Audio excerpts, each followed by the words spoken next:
Ladies and gentlemen, boys and girls, welcome to round number 3 of the 2020 MotoOption Clothing Supercross Series here in MX Simulator. My name is Kellen Brower here from Start Your Systems, and we are bringing you guys the action. Another weekend, a new story. I found a diamond in the darkest mine. We started speaking, a smooth talking, a tiptoe over the borderline. She left her lipstick on my cheek. But it's time. Round 3 of the 250 East Division Championship here in MX Simulator. Houston 3 lined up and ready to go. Let's drop the gate in the 250 main event. Colin controls it to the first corner and he's going to get it. Nathan Prin, no, just beat to the line. RaceTractorGaming.com whole shot award goes to Hubbard. Prin, a big mistake, and there goes Eaglin to the lead. Now Prin trying to come back up. Prin down the inside of the sand to the lead. And back out front on the 42.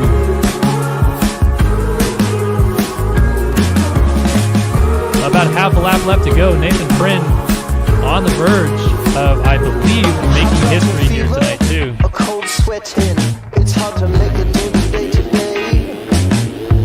Nathan Prin has won his first career 250 Supercross main event. Colby Eaglin looks like he will settle for second for the second week in a row. All right, ladies and gentlemen, it's round 3 at Houston.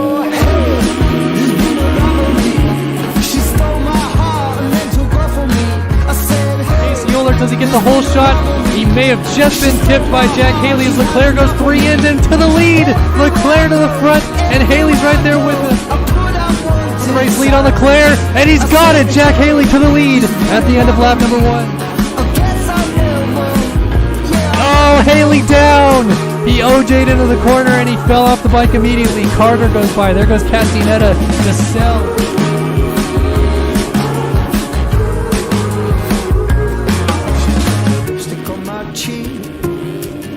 She vanished in the blade, and I can barely sleep.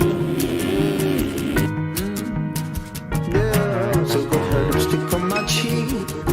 I turn around, she vanished in the blade. We've seen him do it in years past, and it's going to result in his first win of the year. Alexis Leclerc has won the Houston 3 Supercross.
For over a decade, the best riders in the world have met right here. This is the pinnacle of MX Simulator. And he takes his teammate down! To win, it takes dedication, skill, grit, and desire. Leclerc underneath of him puts him up. This is the battleground. It all starts right here, right now.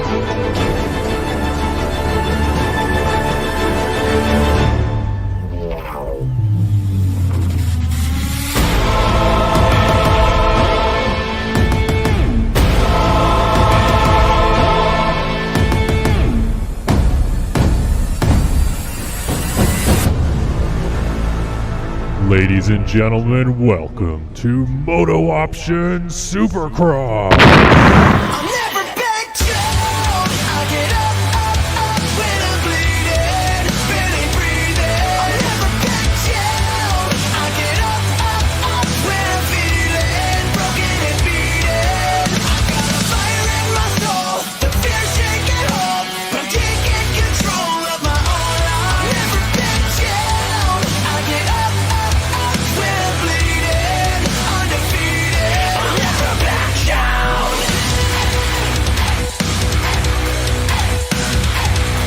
I'll never back down.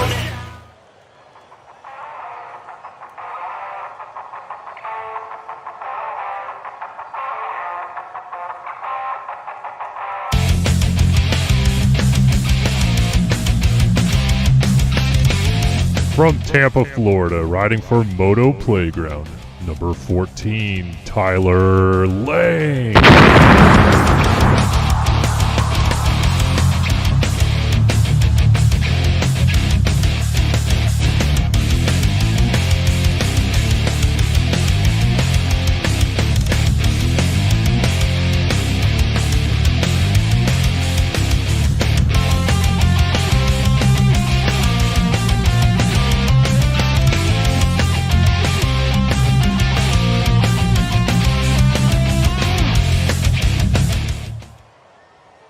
I have a dream, that's all I need. I'll make it happen with some work and belief. Know what I want, so I'll take it on. I'll make mistakes, but mistakes make you strong. Let's break it down for a minute. From Lake Havasu City, Arizona, riding for MV Films, number 20, Jeremy Cohenauer.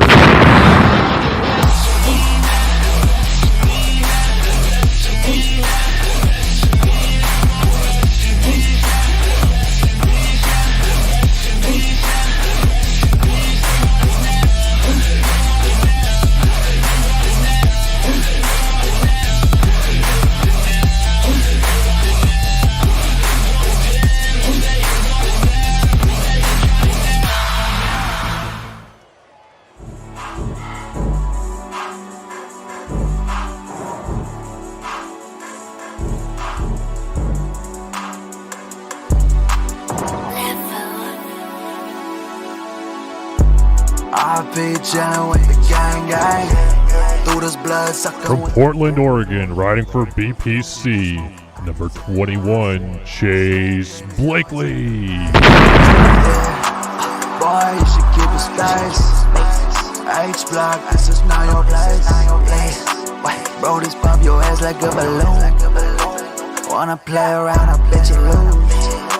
Sit your ass down, don't move. Gelati, yeah, we running with the toes. Shawty like to sip up on the goose. White girl got me feeling like a loon. Looney Tune, we running with the loop. My gun is my just running.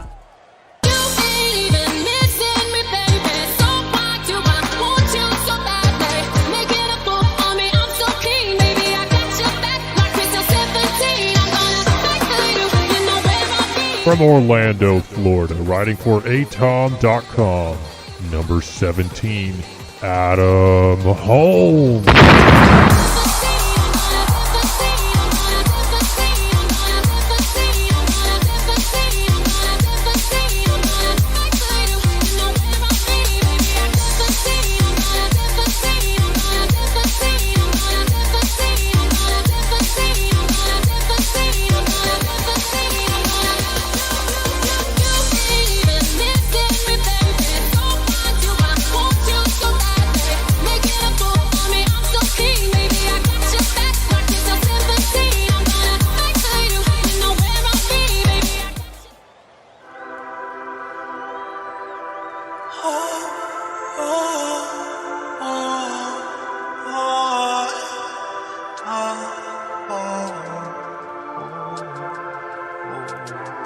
From Los Angeles, California, riding for Moto Playground, 2019 250 East Champion, number 26, Isaiah Dickerson.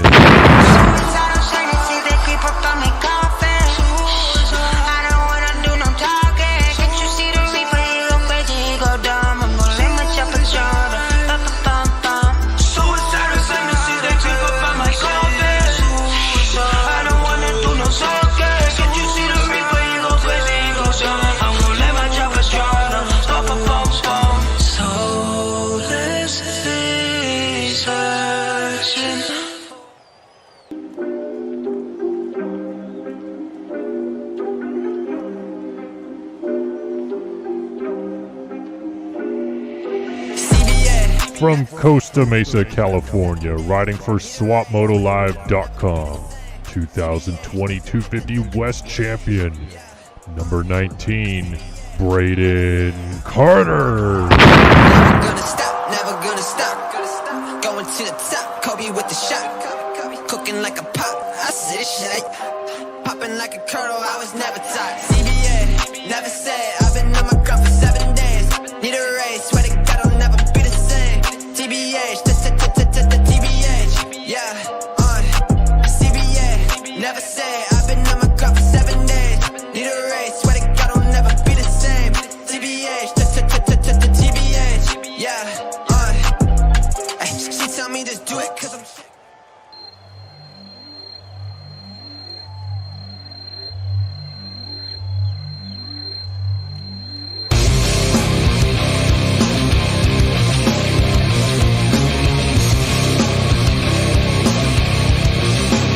From Peachtree City, Georgia, riding for Panini Motorsports Underground RC, number 6, Colton Mitchell.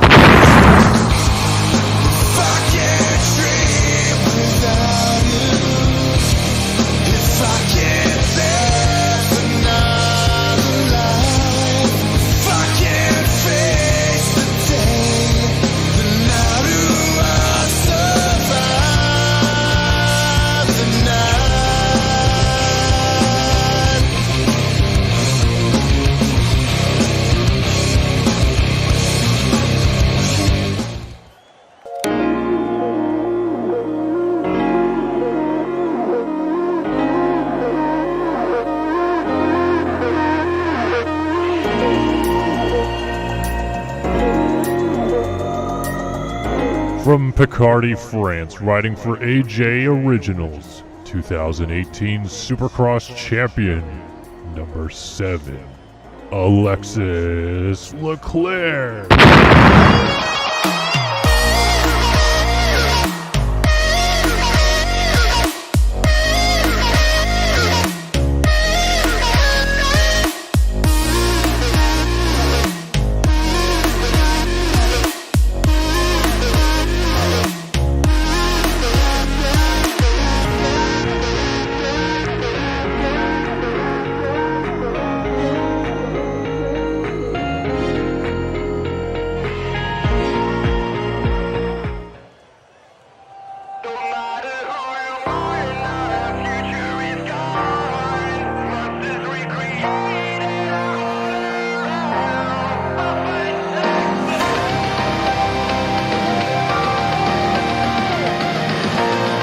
From El Paso, Texas, riding for Jack Daniels Racing, 2019 Supercross champion, number 2, Jack Haley. No matter who you are, now our future is gone.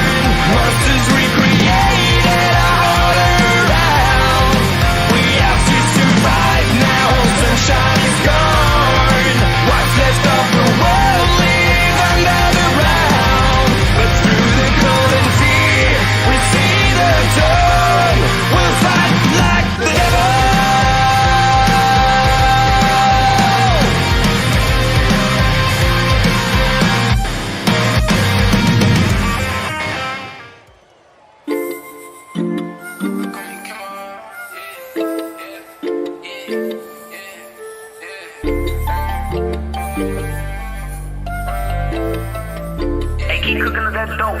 Tell her pull up to the villa. My shit ain't really, she realize I'm on mic, it's a thriller. Walk on the cook on me, Kimba. I might kill our shit, yeah. I might rid our shit, yeah. From Warner Robins, Georgia, riding for Panini Motorsports Underground RC, your defending Supercross champion, number 1, Jeremy Siebel.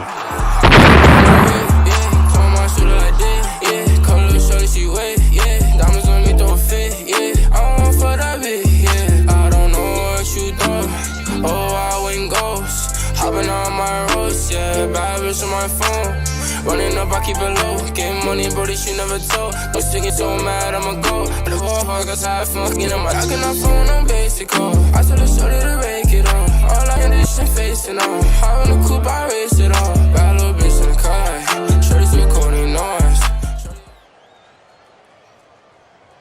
Yeah, ladies and gentlemen, boys and girls, welcome to round number 6 of the 2021 MotoOption Supercross Series live here on Start Your Systems. My name is Kellen Brower in the booth, bringing you guys the action from Indianapolis 3, the final stop here in Indianapolis for the 2021 MotoOption SX Series, and we are going to have a great race tonight for you guys on hand. This is, of course, going to be a replica of the Indianapolis 3 Supercross, so we've already seen that happen in real life on Saturday. This is a unique situation where now this schedule is actually behind the Supercross schedule, which it almost never is, but because we're doing every Wednesday races this year, these triple headers have now passed us in real life, so we're going to see the track that was raced on Saturday raced here tonight. And for more on that, let's go ahead and take a look at our season schedule to get you guys up to date. Here we are on February 10th, rounding out our swing in Lucas Oil Stadium, and next week on next Wednesday we'll be in Orlando for the first of 2 Orlando rounds, which will be the last East round for a while as well. The second Orlando round, of course, will be the first West round. And then actually we'll be momentarily back ahead of schedule because of that off week in the real life schedule, where Daytona will be after this one. So we'll be back ahead of schedule at Daytona on March 3rd for the second round of West, and then we'll move into the second half of the season as well. Go ahead and move into the SX 101 for the night. Of course, the MotoOption SX 101. The top 40 will advance from qualifying. They were just out there qualifying for the last hour. They got the track an hour ago, and they have been out there doing their qualifying times, and the top 40 will advance from that to the night show. Each class runs 2 heat races with the top 9 advancing, 2 last chance qualifiers with the top 4 advancing out of those for 2 different main events. Of course, the 250 East main event goes 15 minutes plus a lap, and the 450 main event goes 20 minutes plus a lap per round 6 here tonight at Indianapolis. Let's go ahead and move back to our live scene here, and we'll pull up current qualifying times. I'll get a quick refresh of this as we take a look at qualifying times for your 450 class here tonight. And no surprise there, championship leader Alexis Leclerc, top of the board on a 55-1. Jack Haley, though, looking to redeem himself, and that's going to be a storyline to follow tonight. Haley, of course, missed the main event last week, becomes one of the many riders in this 450 class who did not qualify for the main event at least one round this year, and Haley missing last week's round really put him far back in the points. We'll see if he can rebound tonight. Second in qualifying here tonight. Bryce Whelan, Luke Magnetti, Walter Gebhardt rounding out your top 5 in the 450 division. As we look at the 250 division, it is your defending champion again, Colby Eagland on top. Casey Cochran, Jacob Hubbard right there. Rasmus Balzer and Dalton Plessinger inside of the top 5. But those top 3 now kind of making a bit of a name for themselves as the top 3 in this championship. Cochran, back-to-back podiums, finished 3rd the last 2 weeks. Hubbard and Eagland out front the last 2 weeks as well. Eagland with back-to-back race victories. Now looks like he's really establishing himself as the man to beat in this championship. And for more on that, let's go ahead and look at our 250 East Championship standings here. Eagland with a 12-point lead there on Hubbard, so it's still close, and it's clearly those two separating themselves from the rest of the field. We didn't see Cochran for a little bit there at the beginning, but back-to-back podiums has moved him up to 6th in the standings. Luke Sullivan, Seth Garrett, Daniel Mills mixed in there, but we won't see Daniel Mills in this 250 East division anymore because he's moved up to the 450 class for now. And Alexis Leclerc is in the lead of this 450 division by just a very slight 8 points over Tyler Lang. Braden Carter, with his first career victory in the 450 class last week, moves up into 3rd in the championship, now on 89 points. Adam Holm, Jack Haley, of course, Haley missing the main event, slides down the order back to 5th, and he's going to have, as we said, a bit of an uphill battle in this championship from here on out. So that's some of the storylines that we're following as we'll jump into the server now and take a look at this racetrack. Again, for those of you guys that are just with us for the first time, maybe you've never seen MotoOption SX racing, this is the replica Indy 3 Supercross track from real life. It might be a little bit different, actually, now that I look at it. I think there's one extra jump in this rhythm lane at the bottom of your screen, but otherwise everything else is pretty much the exact same. These guys try to build it as close as they can to the blueprints, and sometimes the blueprints are a little bit wrong from real life, but now that we are behind the real life schedule, you may also see that these blueprints get a little bit updated from these guys as you know, they have a bit of a 3-day window from the real life race until the race that we race here on Wednesday. So I don't actually know what the track was built like beforehand. Maybe they did make some subtle changes to the track, but of course this track is what you're looking at here tonight. Long start straight, not the full distance of the stadium though, into a tricky right-hand first turn. You guys don't see those right-hand first turns in Supercross too often, but right-hand first turn, and then that rhythm lane down the far back section. Some guys will go over, on, off double. Some guys will roll double, table over single double, cross the start straight into the double before the big Supercross triple, the only Supercross triple on the track this week. You turn out of that and either triple onto the table off triple or double, quad over, and double out. Then this really tricky rhythm section at the bottom of your screen, going to bite guys all night long. You're going to see guys wanting to triple in out of the corner here and go 3-3, 3-2 into the corner. But if you can't get that triple N out of the corner from the start of the rhythm lane, it's still okay to go 2-3-3-3 through there, but it sets you up on the outside of the corner after that, where you'll probably double in, maybe go 2-3-1 to the finish line jump, over the finish line jump, and then that wall jump, jumping back onto the start straight into a fairly flat left-handed corner off of the start straight into the lone set of whoops, a very short set of whoops here tonight, and definitely going to make some things a little bit tricky for these guys to try to shape up and race each other here on the racetrack. We're still waiting for UIDs to be grabbed. I'm going to step aside for just one quick second, but you're watching round number 6 of the 2021 MotoOption SX Series.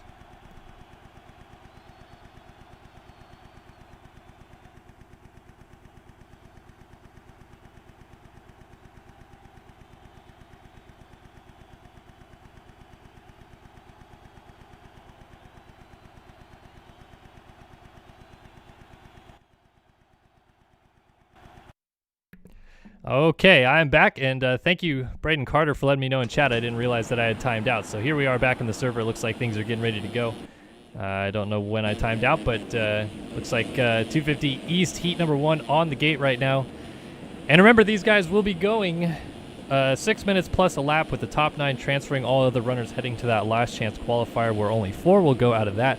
And we have seen many a times this year in both classes, but particularly this 250 division, some heavy hitters ending up in those last chance qualifiers.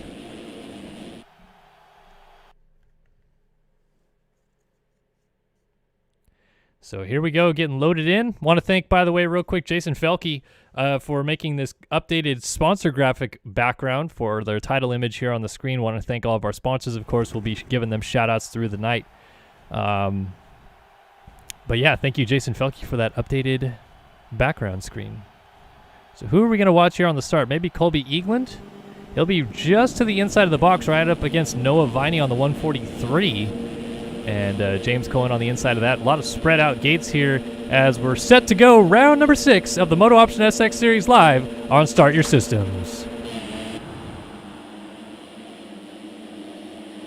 Pretty good jump for the 11 of Hubbard, and we have Hubbard and Eagland into the first corner together. Hubbard goes down, and it is going to be Eagland with the hole shot. Aaron Rockefeller right behind him, and a lot of guys went down in that first corner. Seems like maybe somebody got clipped coming in, and it took about pretty much the entire inside half of the gate down. But Eagland, this is exactly what he wants in this heat race. Get out front early and get a gap established. Go right into the main event. No problem out of this one. And open up a chance for him to get a good start in the main event with that top gate pick. But he's actually going to slide out, and that's going to cost him the race lead. Went a little high in that berm.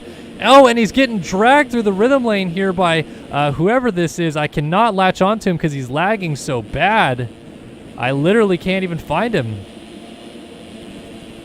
I don't know who that was dragging him, but I don't have his bike skin for some reason either. Anyway, back out front. Jet Holyhead on the 105. First time we've seen the RDC guy out here battling it with Dalton Plessinger. And I still cannot click onto whoever that is running in third right now. And I don't know where they are in the field, actually, because I cannot click onto them. So Plessinger going to come up the inside. And Dalton Plessinger, Aaron Plessinger's younger brother, who refuses to wear his skins. He is not number 5. He is number 64, I believe. But he uses Walter Gebhardt's number 5 250 skin as Jet Holyhead sliding out on the inside. He's going to get jumped over by whoever this is, lagging just awfully. It might be, is that the 177 of Tyler Shields, as Plessinger goes for the triple in, jumps off the track.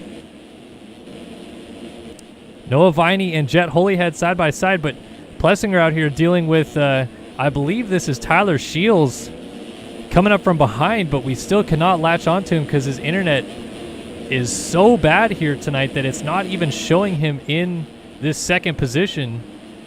It's the 777, but there he is right here on this white bike coming in a corner. Yeah, that is Tyler Shields, and maybe on his screen it shows him in second, but on our screen it absolutely does not have Tyler Shields in P2 right now, and it's likely due to his substantial lag that he is dealing with. It doesn't really appear like much on the screen, obviously, right now, but you saw when Colby Eaglin got up from his crash, he got absolutely dragged through the rhythm lane, and that was an entire lag bubble around Tyler Shields. So Jet Holyhead probably going to keep his distance here back in the third spot unofficially. We'll see whether or not timing and scoring updates to show that Shields has actually been running second. Well, he just went down, actually. He's going to get jumped over here by Caleb Hall. Ben Seberg going by.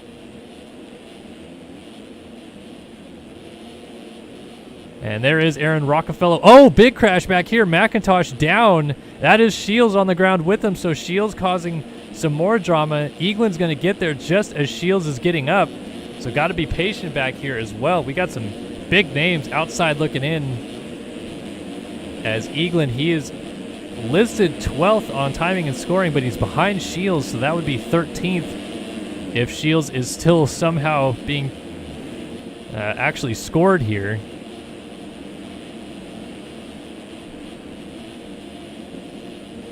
Everybody getting stacked up in this corner. Shields is lagging so bad, and Eaglin's just trying desperately to avoid it as Dalton Plessinger continues to lead this race. But boy, this would be something with Eaglin if he has to go through that last chance qualifier, and he's actually going to have to try to get past Tyler Shields to make it. Right now, Jacob Hubbard, remember, sitting second in the championship. He has moved up into the final transfer spot. He's in 9th right now.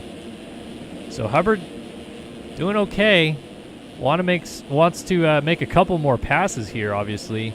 Get a better gate pick if he can, but he's got to be careful not to fall back further. He's going to get up the inside here of Daniel Irvine, shove him wide. Noah Viney cuts back underneath, and Hubbard gets the front end lock and goes down. So everybody splits around him, and he's going to go back behind Eagland, and that will be, let's see, is that as far back as he goes? Yeah, he is going to stay in that spot. So now Eagland will be the next rider ahead of him, and Eagland unofficially moves up to 11th, but we still think that might be 12th with Shields just ahead of him.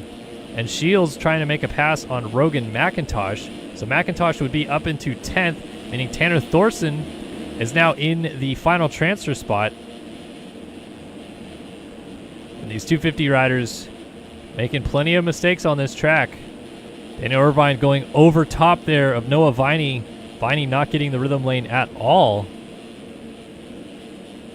And there is McIntosh, and he's got to be stressing as looks like Thorson may just went down entering the rhythm, so that's going to shake things up again. Here comes Eaglin up the inside of Shields. That's going to be huge to complete that pass, but I believe that just is for 10th at this stage of it. Rogan McIntosh up there on the 89 is still in the final transfer spot. So one more spot to go, but Eaglin is just going to be so worried about Tyler Shields' lag bubble behind him. You can see now blinking coming onto the start straight. He's got some real tough internet issues going on right now. Eaglin just going to bide his time here, working on McIntosh, and there's a freight train of riders up ahead of him there. That's the 561 of Caleb Hall and the 143 of Noah Viney off the front of it. Eaglin looking for that final transfer spot to the main event.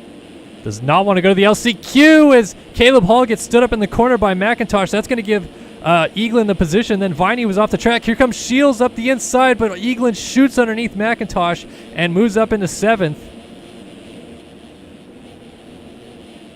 So Eaglin up into the 7th spot, and another rider down. That's Ben Seberg. So everybody going around Seberg. Here comes Hubbard. Hubbard is almost going to get, oh man, so many guys going down.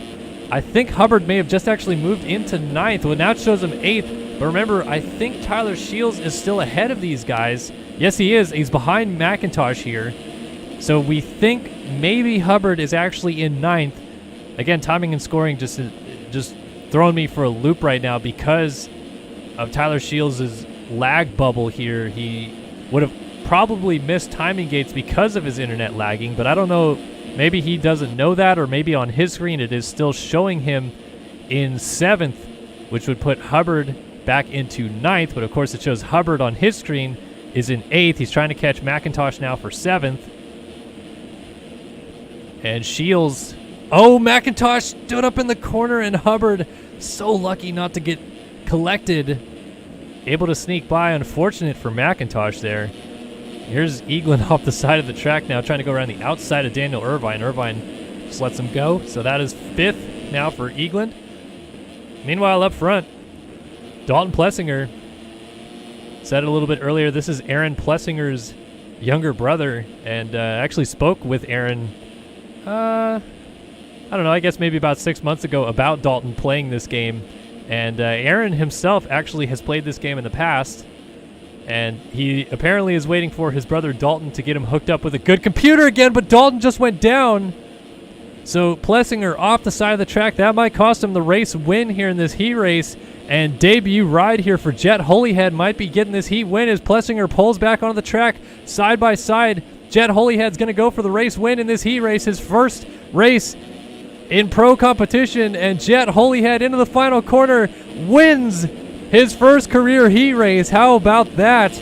As he holds off Plessinger, and Plessinger goes for the dive bomb after the finish line. Rockefeller's going to come across in 3rd. Saves was 4th. Eaglin comes across 5th. Irvine 6th. Hubbard will finish 7th. Seaberg here in 8th, and Hall in 9th. I didn't see whether or not Shields had crossed the line in front of these guys or not.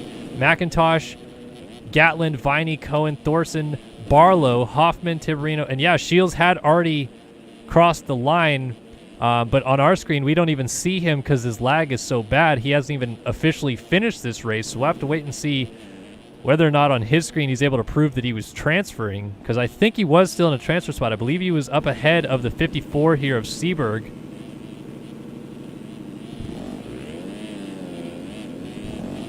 We will see, and we'll wait for cuts to come in for everything to be official. We're waiting on Dylan Barlow here to finish. And there we are, cuts are in, and it looks like, yeah, Shields is going to be listed 18th here. So very confusing. Tyler Shields with the internet issues causing a lot of havoc there. Eaglin ends up actually dropping a spot back to 6th when all is said and done. Irvine jumps 2 spots up to 4th, but Jet Holyhead in his debut ride tonight on that RDC number 105 shoots himself right to the top as he wins 250 East, heat number 1.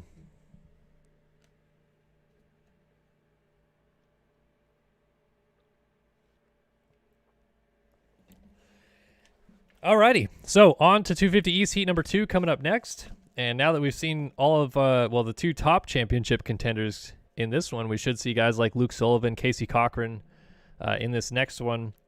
And 250 East heat number 2 is going to be presented by Racetech Suspension. Racetech is an industry leader in suspension components and service. Racetech has been a huge supporter of RF from the beginning, providing a ton of prizing for RF's competitors. Racetech is your place to go for all of your suspension needs. Thank you, Racetech, for your continued support of MotoOption Supercross, and they bring you 250 East heat number 2 at round 6 of the 2021 MotoOption Supercross Series, Indianapolis 3.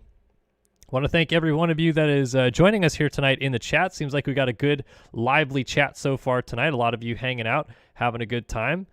Be sure to get involved in chat and discuss with everybody what your thoughts on the racing so far, what your thoughts are on the racing so far, and what you think may happen tonight, or just talk about any old randomness. Sometimes you guys like to, start talking about, I don't know, real life Supercross and motocross, or maybe you start talking about something completely different. Whatever you do, I appreciate you stopping by and watching the stream.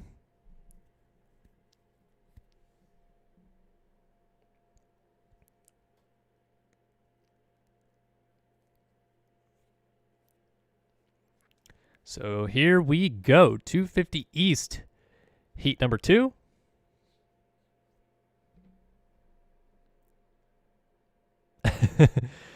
What up, Mark's dog? Good to see Travis Marks hanging out in the chat.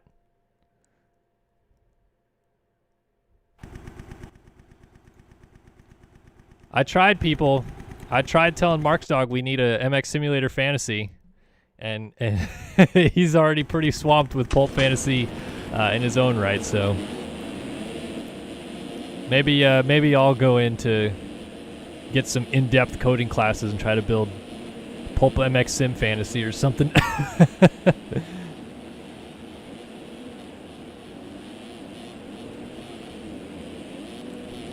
All right, so 250 EC number 2. Coming on up, Casey Cochran going to be in this one. Back-to-back podium finishes for the number 90 Moto Playground effort. He has been very good here at Indianapolis. Almost won Indy 1. Was leading on the final lap of the race as he clobbers Seth Shirley on the ground there.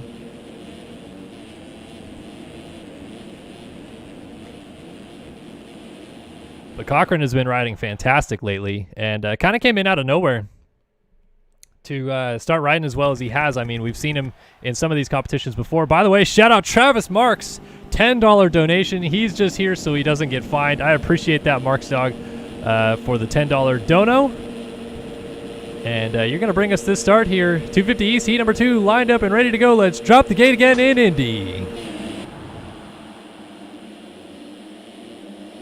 Wow, what a land rush, and so many guys getting collected. It looks like it might be Cochran versus Balzer to the line, and it's going to be Rasmus Balzer, the rider out of Denmark on the motorsport.com, number 250, who leads us into this second turn. It's going to be Darius Peterson, Trevor Spencer, J.R. Reyes mixed in there, and Casey Cochran, who actually may have missed the start line timing gate coming through that first corner. So we'll have to watch and see whether or not he gets cuts from that. He's off the side of the track as well, and he's going to make a pass from off track. That's not going to sit well with the officials, but Darius Peterson's going to get him right back here by getting the rhythm lane a little bit cleaner. And the 180 Team Nami effort. Well, actually, Cochran crosses the track there and gets clipped from behind. I didn't see who that was. That was Trevor Spencer on the Covenant ride. Oh, and Spencer a little bit short coming in there. So over the finish line jump, it's kind of settling down now, but Cochran, who was a little bit further up with a good start, now got to fight his way forward. Here is third in the championship, Luke Sullivan, Team Nami number 18, has quietly put in a solid season, though, thus far, as Chris Post goes down out of third, I believe that was. Oh, man, and a slide out there for the 180 of Darius Peterson. Peterson now goes 12 o'clock on us into the Supercross Group. He's going to have to back out of it and go double single. Almost gets landed on by Trevor Spencer. Ryan Pinkerton also goes through. This is very close here, but Balzer just checking out with it. So this battle for second is the hot and heavy one. It's J.R. Reyes battling it out with Luke Sullivan.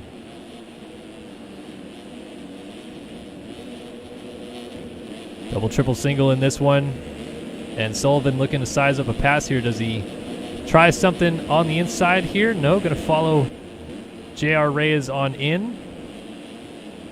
Sullivan trying to get that power down on the straightaway, and everybody goes wide here to get a drive through the whoops. You want to blitz these whoops. They're not quite far enough apart to get a good jump line through them, so these guys electing to blitz them. Sullivan up the inside, contact, and down. He got into the side of J.R. Reyes, and he's going to lose some position, so Seth Garrett goes by, as does Ryan Pinkerton, and Sullivan now side by side with the 49 there of Trevor Spencer. Here comes Seth Shirley on the 441 atom.com machine. He's going to make the pass on Spencer as well.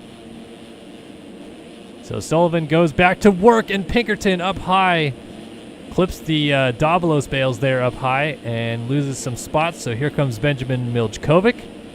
Pinkerton another mistake, and here's everybody's favorite rider on the track, Bob Joe. He's in ninth right now, ladies and gentlemen.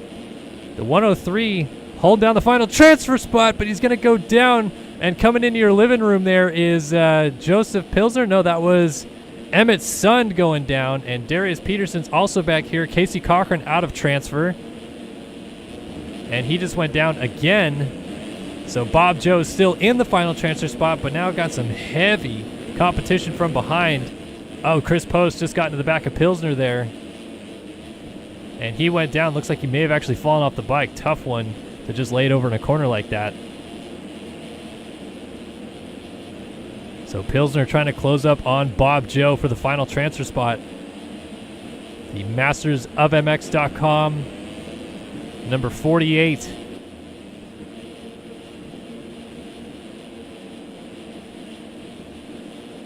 Bob Joe has been very solid this year. A little sideways there. He's not going to be able to get the preferred line, but Oh, Pilsner almost went through the front door as well.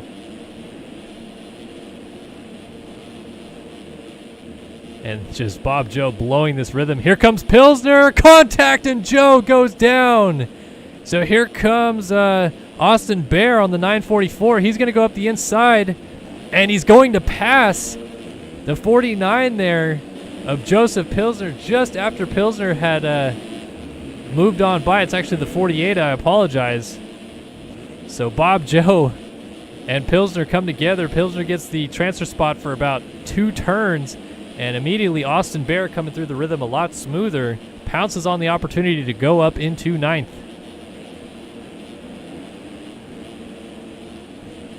So can Pilsner fight back? Or does the Slick Productions MXS Magazine 944 of Austin Bear?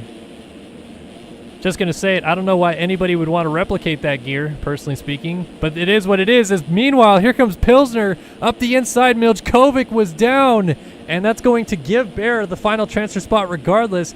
Here's the man we got to watch, though. Casey Cochran, 2 consecutive podiums in Indy, trying to at least land on the podium again here, if not try to get his first win tonight, but he's got to go through out of the heat race first into the main event, and right now it's not looking great.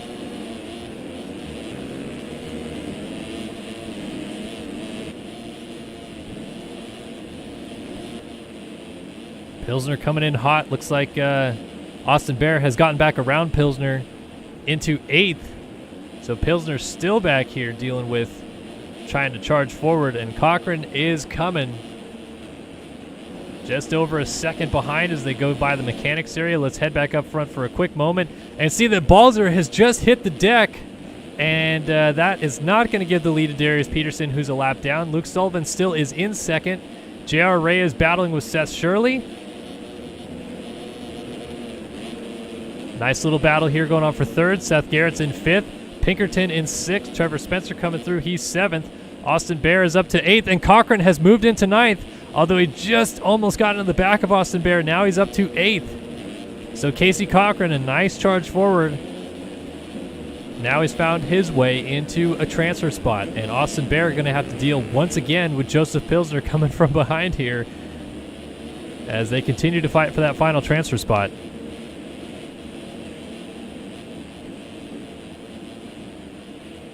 Uh-oh, little slide out there from Bear, and Pilsner ready to pounce on the opportunity as closed right back up onto his rear tire. Got to watch out for the pole on the inside, though. Pilsner got a little wayward there, almost took the Joe Shimoda line. Scrubbing the triple. Just looking at national numbers alone, you have to think Pilsner would have the upper hand here, but Bear has been riding so smooth and consistent to find his way into this final transfer spot. White flag is waving for your leader, Balzer. Pilsner jumping off the track slightly. Lapped riders coming into play here. How about this? Bear has caught back up to Cochran. So Cochran not out of hot water just yet. In fact, almost jumped off the track right there. Austin Bear is closing down very quickly, and he's still bringing Pilsner with him. Through the whoops they go. Darius Peterson not moving out of the way here for Cochran just yet, and Pilsner closing up right behind him. Meanwhile, out front, Rasmus Balzer, basically a gate drop to flag win despite a crash here a couple laps ago, but Rasmus Balzer wins 250 East Heat number 2. Sullivan, Shirley getting around Seth Garrett. Pinkerton goes down. Trevor Spencer coming through. J.R. Reyes. Here's Cochran. Oh, Spencer and Bear. Bear goes down. Oh, man. So Spencer had made the pass on Austin Bear, and then Bear got on the side of him and went down. Is anybody else going down here before the finish line? No, it looks like they're making it through. So Spencer, Pinkerton, Cochran gets by Reyes at the flag, and Pilsner in the final transfer spot. Bob Joe, the first man out. Oh, and maybe not. Oh, he just got absolutely decked by Austin Bear. And coming through as well, Jeremy Schiabro. So Bob Joe gets up in 12th. Benjamin Miljkovic, 13th. Emmett Sun going to the LCQ with Joey Arico, Darius Peterson, Zach Fisher, Logan Walker, Chris Post, Nick Tomasunis. And that's all of them, so we'll wait for those cuts to come in.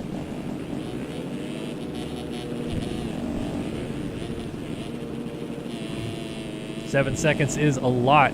And yeah, nothing going to change there. In fact, Pilsner actually hopped over Cochran on cuts. So Cochran, 9th in this one.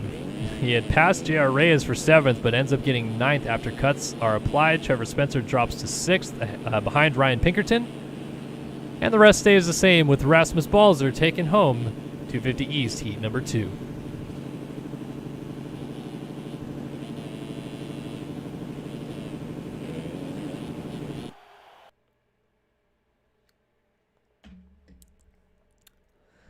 All right, now time for the big dogs here in MotoOption SX. That's right, 450 heat number 1 coming up next. We'll see the likes of Alexis Leclerc, Jack Haley, Braden Carter all out there and see who can take the next step. This first 450 heat's going to be brought to you by OG El Paco on Twitch. His name is Ty. He's been around a while. He says he streams in his free time and is a proud sponsor of Race Factor Gaming. He wants you guys to feel free to stop by and watch anytime you want. I believe that's twitch.tv/OG El Paco. Just look up OG El Paco on Twitch and subscribe today. Big supporter here of Race Factor Gaming Supercross and presenting 450 heat number 1 here at Indianapolis 3.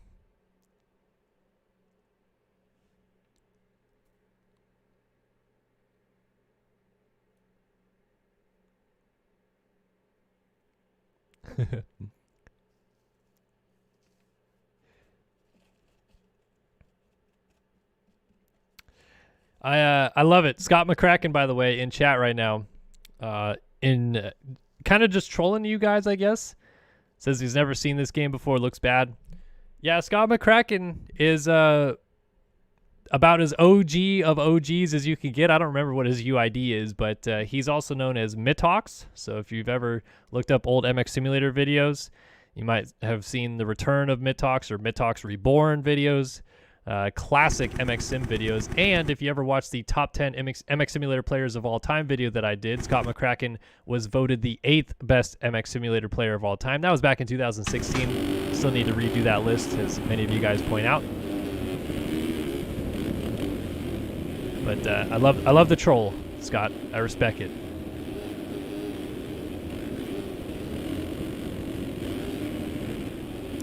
So here is the red plate holder, Alexis Leclerc. Remember, an 8-point lead on Tyler Lang.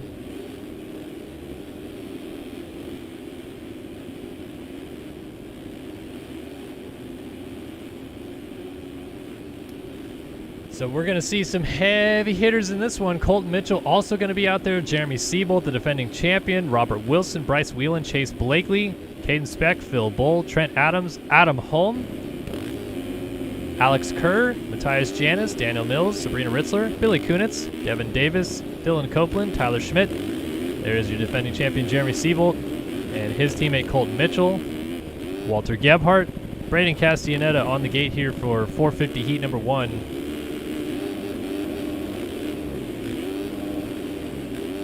Heck yeah, Balon. Balon Jones watching from the paddock at Orlando. Hashtag Team PRMX. I love it.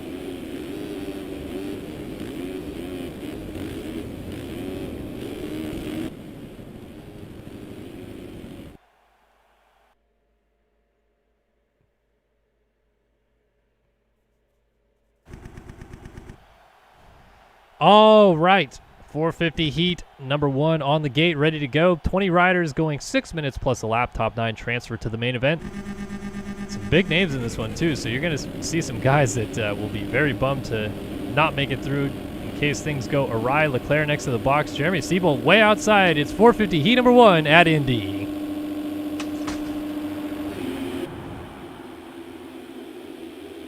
Leclerc, good start. Adam Holm beats him to the punch, but Leclerc is going to control the inside, and he gets the whole shot. Leclerc out front, Holm right there with him, and Walter Gebhardt moving in. But it's Leclerc from Gebhardt, and Adam Holm now settles into 3rd as the rest of the field kind of funnels in behind. We got Bryce Whelan up in 4th, and Gebhardt already trying to go to the lead on Leclerc. Oh, it's almost went over the table, then triple single. That's a line we haven't seen. Gebhardt going big lines here.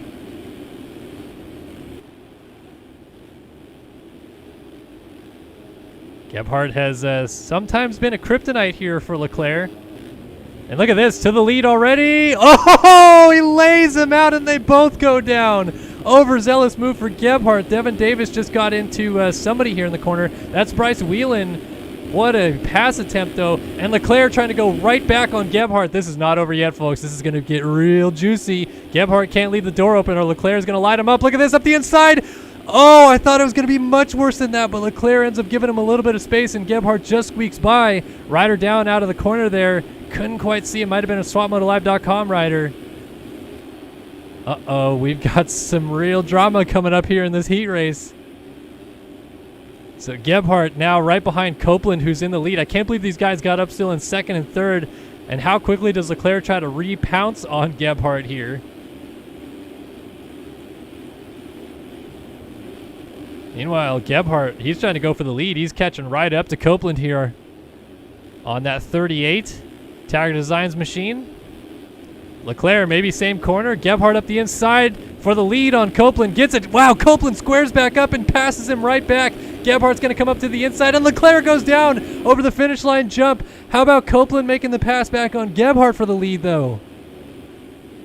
Gebhardt up the inside. Can he get a drive for the whoop still?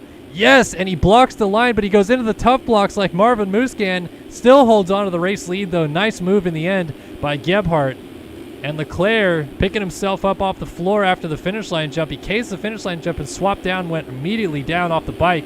So it's Ritzler in third, Adams fourth, Phil Bull in fifth, Castellaneta sixth, and then Leclerc was able to get up in seventh. Jeremy Seabolt, your defending champion, he is in eighth. Starts have not been his forte this year, has the number one, but he did get on the podium last week, his first podium of 2021 in his title defense. Looking to continue to build off of that after missing two main events early this year. Adam Holm closing up behind him in ninth as here comes Colton Mitchell flying into your living room, and he goes down. Mitchell missed the main event last week after he had won the first Indianapolis.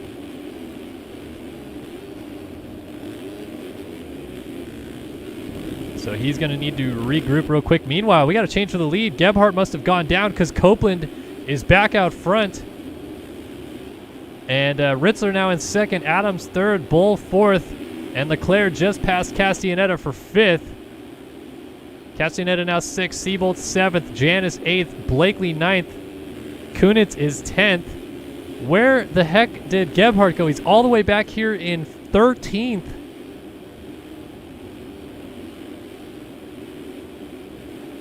So now he is right behind Bryce Whelan, who just about went over the bars, and yeah, there it goes. I don't know, is Gebhardt trying to quad there? He keeps casing the table in, but I wonder if he can quad that. That'd be insane.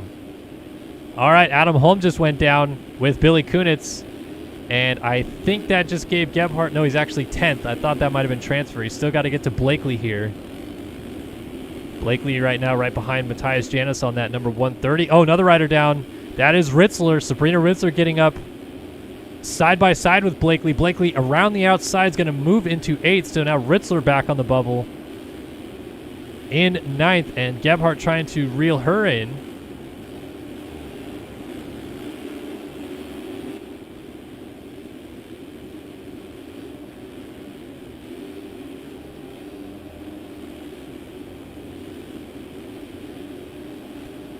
Everything kind of spreading out a little bit. Looks like Leclerc just got around Trent Adams, but it's still Copeland leading this thing. Coming up on 5 minutes, Leclerc has crawled back into second place.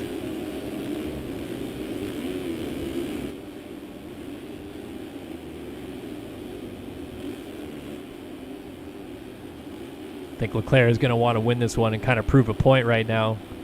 Being the championship leader, the last thing you want is to have some drama with another rider on the track. And he did go back after Gebhardt. He was not able to put him down. But in a way, I wonder if that's going to help Leclerc's case. Because I think had he retaliated on Gebhardt, Gebhardt would have probably been more mad than he already was about Leclerc. I'm not sure. I think Gebhardt wanted to just put Leclerc down and go on out front. But they both went down. So if they got up together and Leclerc put Gebhardt right back on the ground, I think you're kind of reigniting a flame a bit as Leclerc is going to come up the inside here on Copeland for the race lead. Easy done in the end. Copeland not able to square back this time like he did on that third lap of the race, and Leclerc goes defensive, and Copeland just hit the inside pole and went down. So a few riders go by. He's going to get up in fourth, but Seabolt now right behind Trent Adams. This is a battle for second.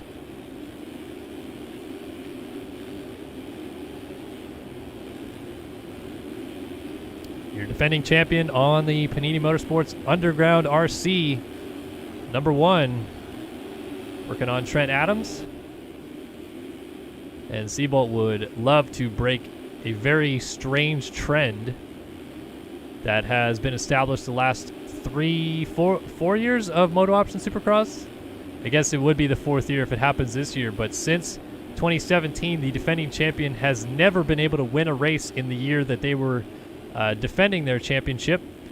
Fresquez, after winning his 2017 championship, could not get a race win in 18.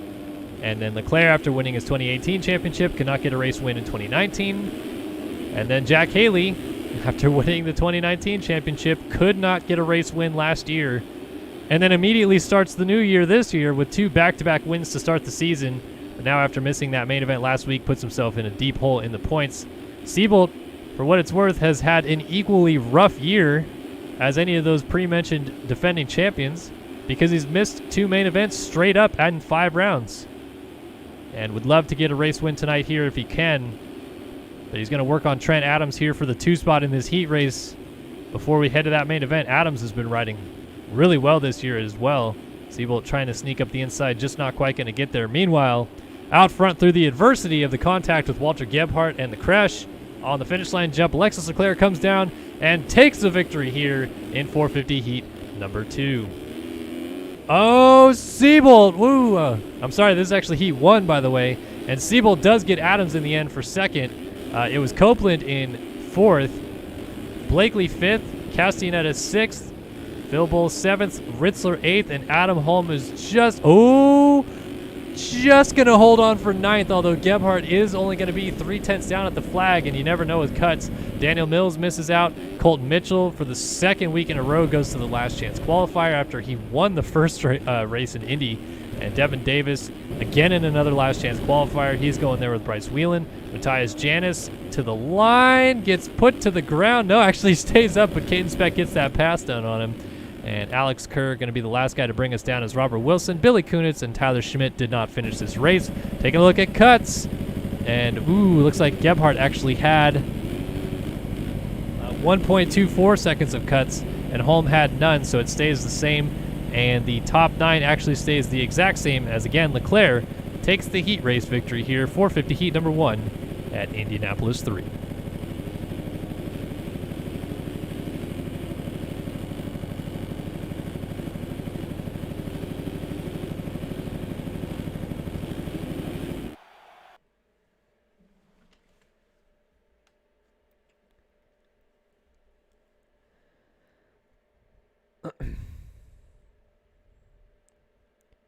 Alrighty. 450 heat number 2 coming up next, and then we'll be through the heat races tonight. Remember, 6 minutes plus a lap, I should say. Top 9 go to the main event. All the other runners head to that last chance qualifier. And 450 heat number 2 tonight is going to be presented by MXS Lobby. MXS Lobby provides and sells quality MX Simulator servers with a custom dashboard and many requested features. MXS Lobby constantly evolves to what users want. Get one today and start racing with others. That's mxslobby.com for those interested. And they actually are the host server here that we use for the pro racing, the 19801 official.mxslobby.com server. Great servers, really easy to use their service as well if you either want to host races or just have a server that you can set up with your buddies and put some tracks on. Definitely recommend going through MXS Lobby. They make it easy and simple to do all of those things and then some.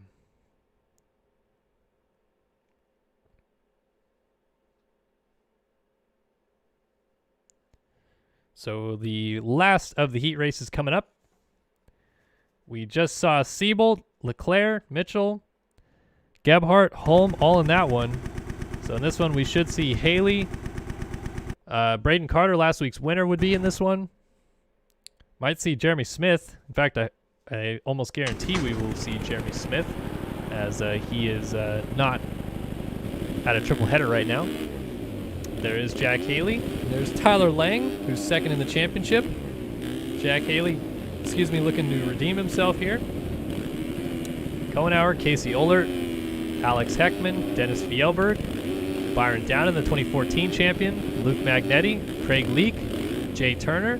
There is last week's winner, Braden Carter, first-time winner for him, Kyle Carpenter, William St. Laurent, and Bobby DeSelle.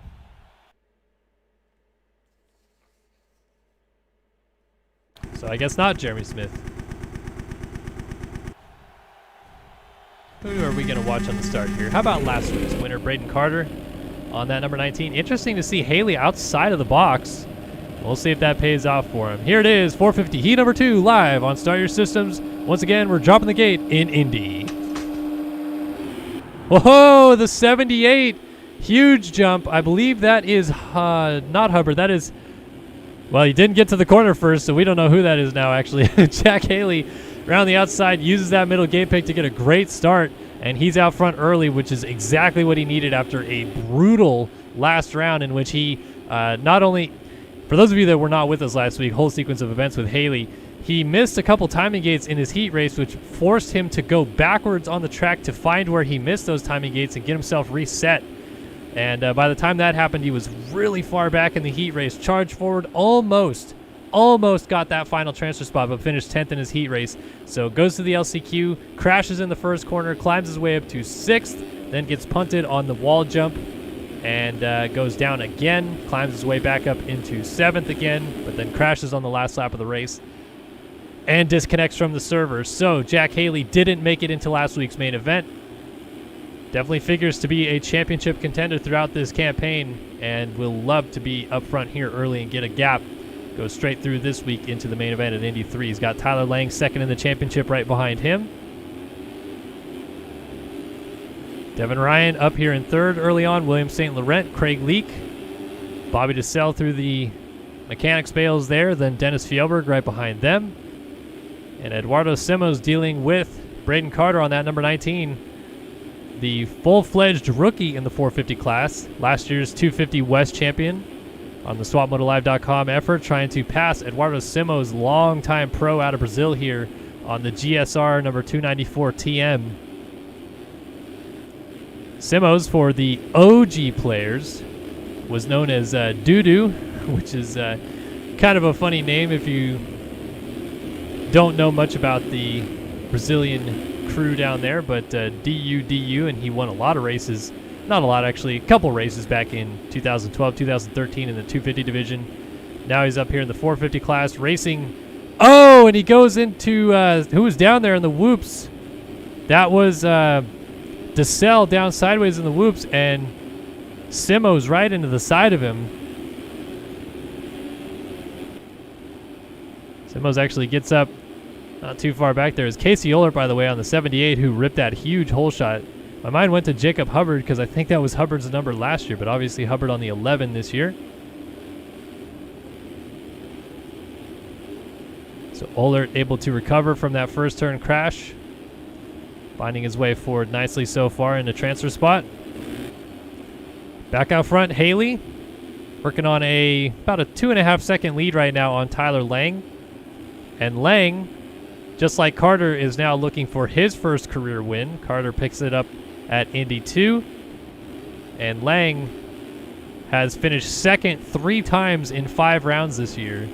So he has been desperately close to that first career win. Kind of like Siebel, I think would love to do it here tonight to try to just put it behind him and kind of move forward.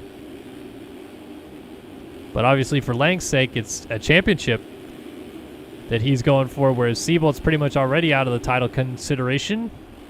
Lang only 8 points off the lead. A race win would help that immensely, even if Leclerc still finishes second, to pull within just that 5 points of the lead exiting the second triple header here in Indy. I think he's going to be feeling real good about himself working into the midpoint of this season. Got a request for an onboard shot, so let's go on board here for a lap with Tyler Lang. Down through the whoop section, 3 seconds behind. Oh, and just as I say that, Haley had tucked the front wheel, so Lang tried to square off and go underneath of him, and then he tucks the front wheel. So that gap closed down a little bit because Lang was able to get up quicker.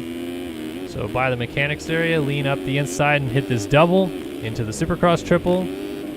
It's going to scrub it there into this U-turn, and these guys will triple onto this table and off, and then triple into this corner. You want to scrub that one as hard as you can because it's a jump that pitches you really high up, and then out of this corner you'll triple in, triple again, triple one last time, then double up the inside. He's closed up very nicely here on Haley. Double, triple. They both land off the left side of the track there. So they're kind of matching each other. Up over the finish line jump.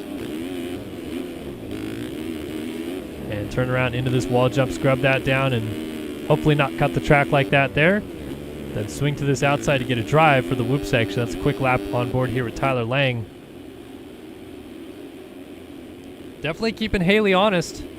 Not letting the 2019 champs sneak away. That's for sure. Gonna be a good battle between these two. Let's go back to that battle for the final transfer spot real quick, though. Here's Devin Ryan 3rd, Carter 4th, Fjellberg is 5th, Casey Ohlert is 6th, Kohenauer 7th, DeSalle 8th, and Sean Klein is in the final transfer spot right now. Alex Heckman and Craig Leak on the number 92 BPC effort trying to close up. He's in 11th, Heckman in 10th. Klein on the ever good number 10 currently occupies that final transfer spot. Trying to see if we've got some real big names outside looking in right now that would perhaps join some of those contingent from the first 450 heat in the LCQ, but right now not the case. Meanwhile, Lang looking for an inside line on Haley, doesn't get it. Battle for the lead brewing here. Lang again sneaks inside. Different option through this rhythm section, and Haley, that outside overline a little bit faster, but you have to give up the inside to do it. Oh, and then Lang just, his front wheel just went right over that inside rut. So he's going to lose that ground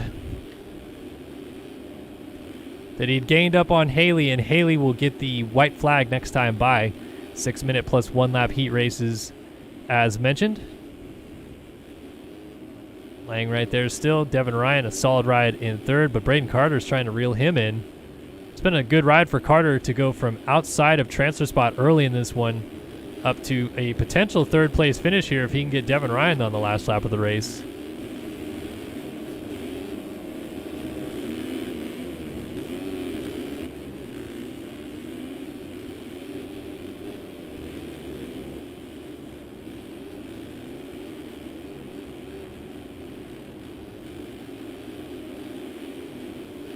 Carter just trying to sneak up here behind Devin Ryan, maybe make things interesting. Gap has opened up on the leaders, and Ryan actually closing up a little bit on Tyler Lang for 2nd.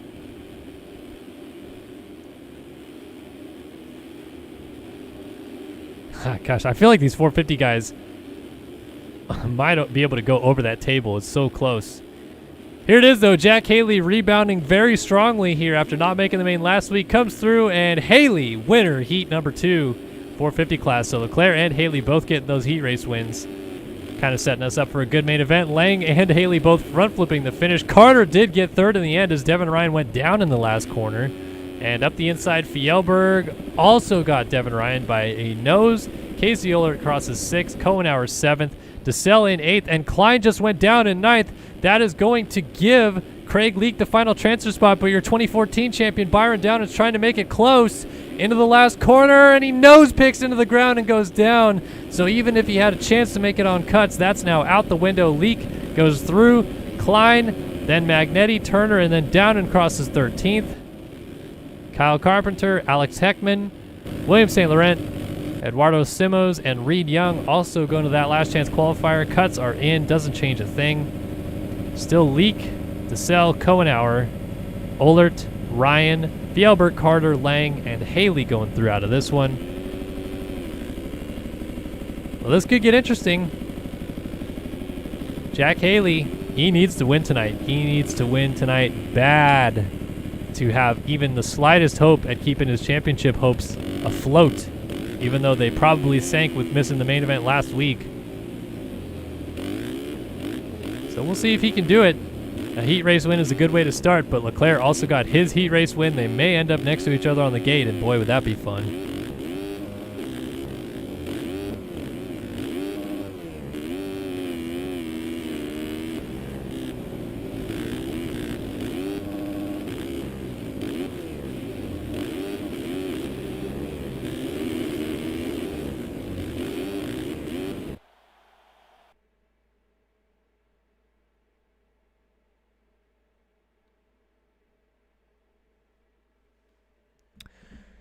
But it's time for probably the best time of the night, ladies and gentlemen. If you haven't already strapped your seatbelts on your chair, well, first off, go buy a seatbelt for your chair. Because you got to strap in for these last chance qualifiers. It is going to be intense. 22 riders going for 5 minutes plus a lap with only 4 transfer spots to the main event left on the line. Otherwise, you're headed back to the semi with all of your disappointment in hand. And 4 other guys will be headed to the main event, but still sweating bullets, having to start outside in this right-hand first turn that everybody seems to be blowing.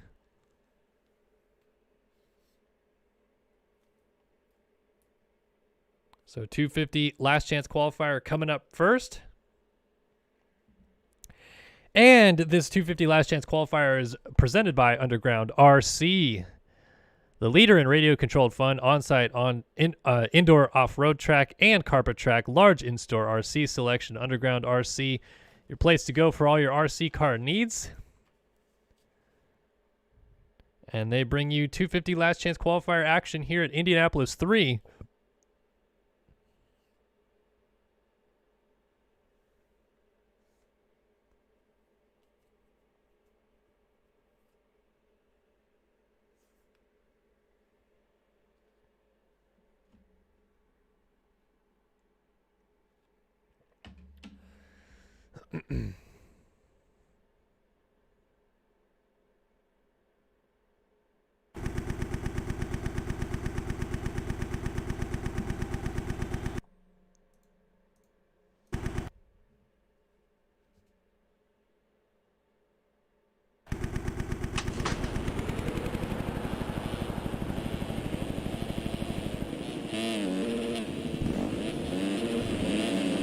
Okay, so who's going to make it through out of this bunch? Nick Tomasunas, Emmett Sund, Chris Post, Jack Gatlin, Austin Bear, James Cohen, Darius Peterson, Tanner Thorson, Tyler Shields, Rogan McIntosh, Logan Walker, Benjamin Milchkovic, Joey Arico, Zach Fisher, Bob Joe. I think everybody's pulling for Bob Joe, huh? Gatlin Morrow is in this one. Trying to see if I missed anybody else. Dylan Barlow. This will be interesting, no question. I don't know in this one if there's really anybody you could pick as like a clear heavy hitter favorite. We've seen Rogan McIntosh in a lot of main events this year. There's a pretty good chance he should make it through. Tyler Shields won a heat race last week, but he's had awful internet problems all night.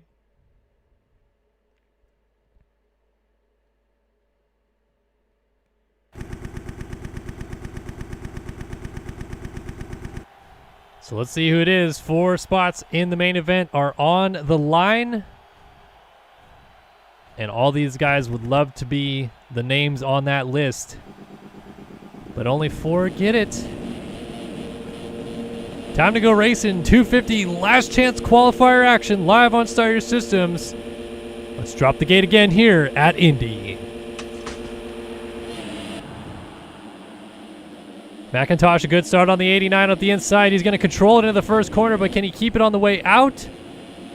No, it's actually Nick Tomasunas on the 999 from the outside, gets the whole shot. Tomasunas, Emmett Sund, and McIntosh all up front. I think, is that maybe Tanner Thorson back there?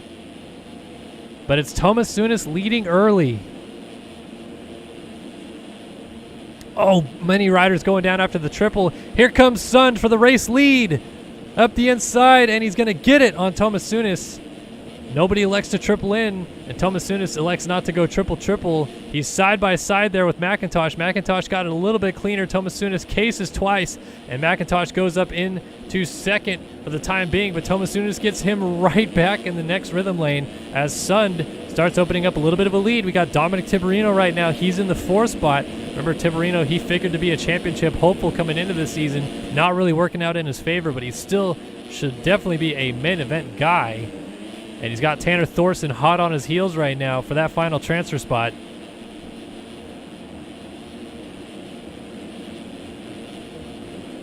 Emmett Sund leading the way. Tomasunis off the track.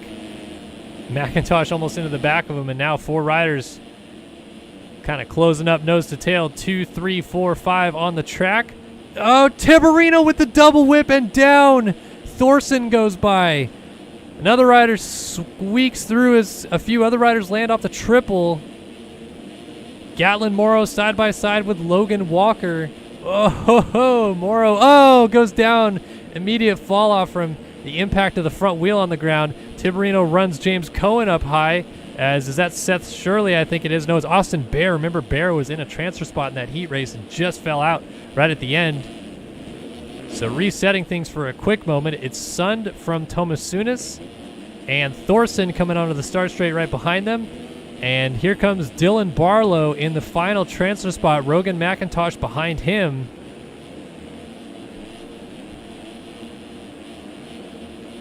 Barlow kind of jumping through the whoops there on that 411. Here comes McIntosh.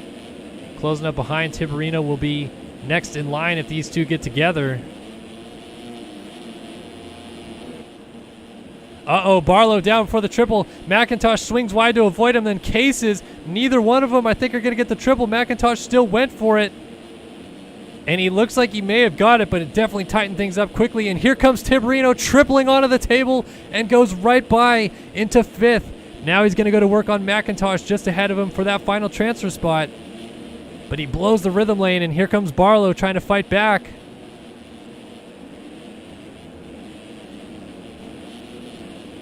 Oh, Barlow down and facing the wrong way, and then Tiberino falls off.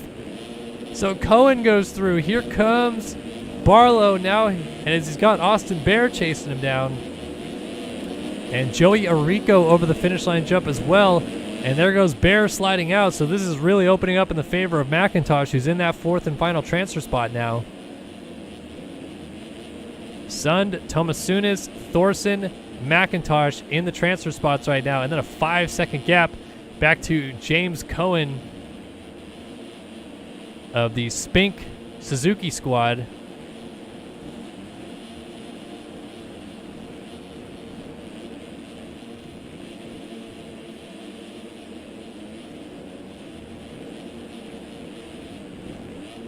McIntosh just trying to be smooth and steady as these guys go to work on catching him. Cohen a little short on that triple is going to kind of blow this rhythm lane. Dylan Barlow just went down. I think all these guys at this point are starting to realize it's kind of do or die as Austin Bear just cuts the track.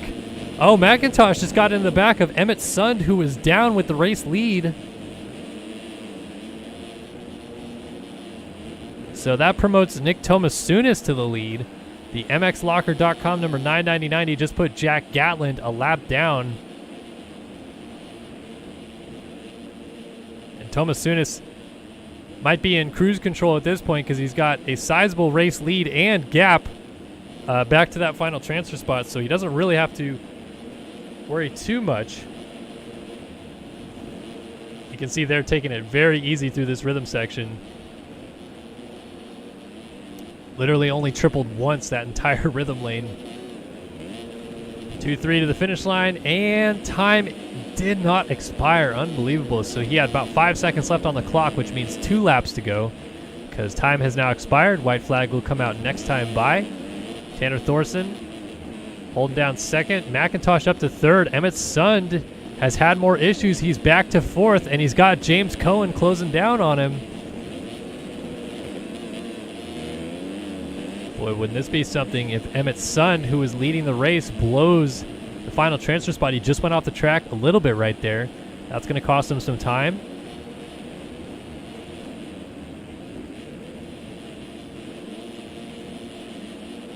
James Cohen just trying to keep it steady and maybe pounce on an opportunity if Emmett Sund leaves that opportunity wide open.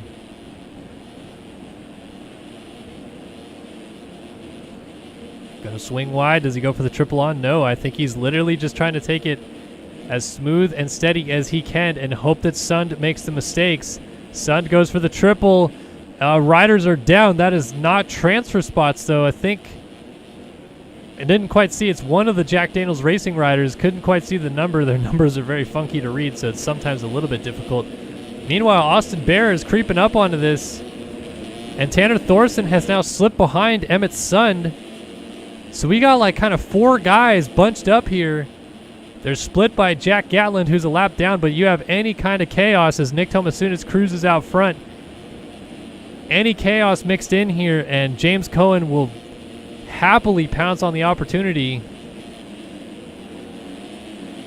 Sund and Thorson are just going to try to keep it on 2 wheels. I think it's going to come down to that long rhythm lane because those guys are going to want to hit it as best as they can. Meanwhile, Nick Tomasunis, clean, solid effort out front, and the $9.99 MXLocker.com ride goes to the main event with Nick Tomasunis. McIntosh in second. Here's that rhythm lane. Oh, Sund went down, and Cohen is in the final transfer spot. Here comes Bob Joe.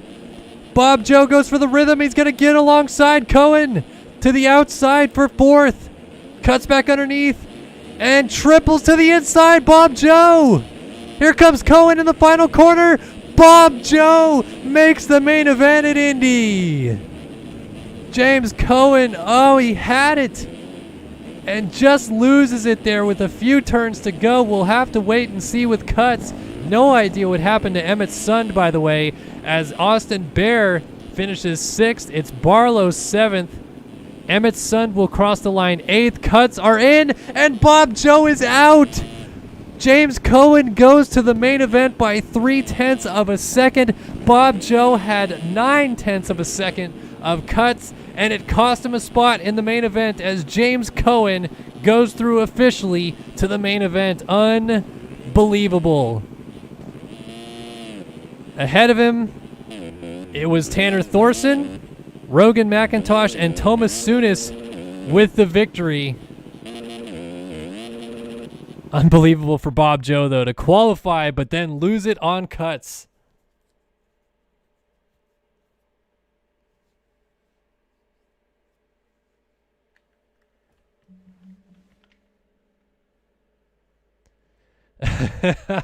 I love it. I'm just now seeing the chat's reaction to all this, and that is heartbreaking for Bob Joe, everyone's favorite. All right. So, 450 last chance qualifier coming up. And hell, why not? Let's go ahead and say Start Your Systems is bringing you guys the action here in 450 last chance qualifier here from Indy 3. Start Your Systems is a media organization centered around gaming and entertainment within the motorsports discipline. Whether you're a gearhead or a gamer, we're sure to have something you may like to see here at Start Your Systems. And we love supporting Race Factor Gaming competition, have been broadcasting the Race Factor Gaming Supercross series now for year, I guess this would be year 7, 15, 16, 17, 18, 19, 20, and 21. Yeah, this would be year 7. But I go back before that, streaming these races on VMG TV and Race Factor Gaming live stream. So we've been around for a while, and we love bringing you guys the action like this 450 last chance qualifier is about to provide.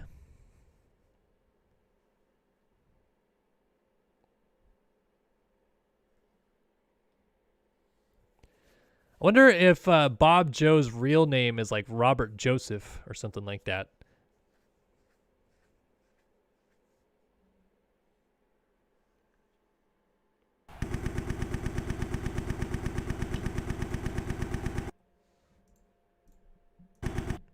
Yes. Awood and Justin Karen in chat are also brought to you by Start Your Systems here tonight, ladies and gentlemen. Your in-chat mods, keeping you guys under wraps. All right, so we got some big names in this LCQ in the 450 class. Sean Klein, Caden Speck, William St. Laurent, Colt Mitchell. He's got a main event win already this year. He's in the LCQ.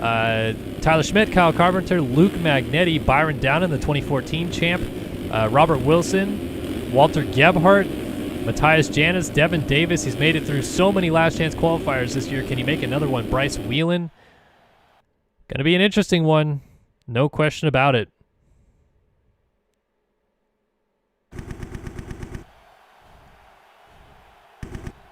Want to take a look at Colt Mitchell on the start, the number 6. 4 guys going to the main event, and there is some big names in this one. They certainly would like to add their names to that list.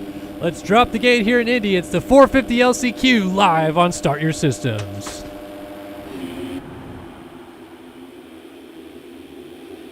Gebhardt and Mitchell side by side into the first corner. Gebhardt runs a little bit wide, but Mitchell able to stay on 2 wheels and comes across the line in second. So the 2 guys most likely to qualify are up front, but Gebhardt blows the corner and Mitchell to the lead. So Wilson up into second, Whelan third, and Tyler Schmidt in fourth, but he's side by side right now with Alex Kerr.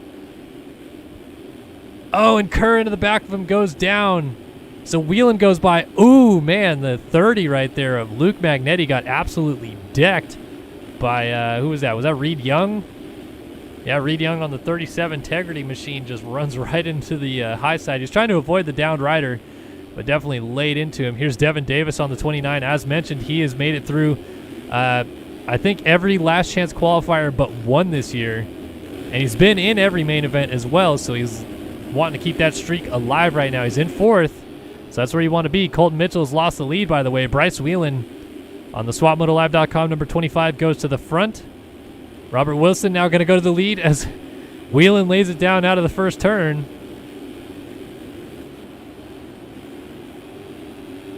So 3 riders nose to tail, 1, 2, 3 on the track, and now Wilson lays it down, and there goes Colton Mitchell back to the lead. So it's a battle of who doesn't want to lead this race right now. All 3 riders up front have made mistakes individually.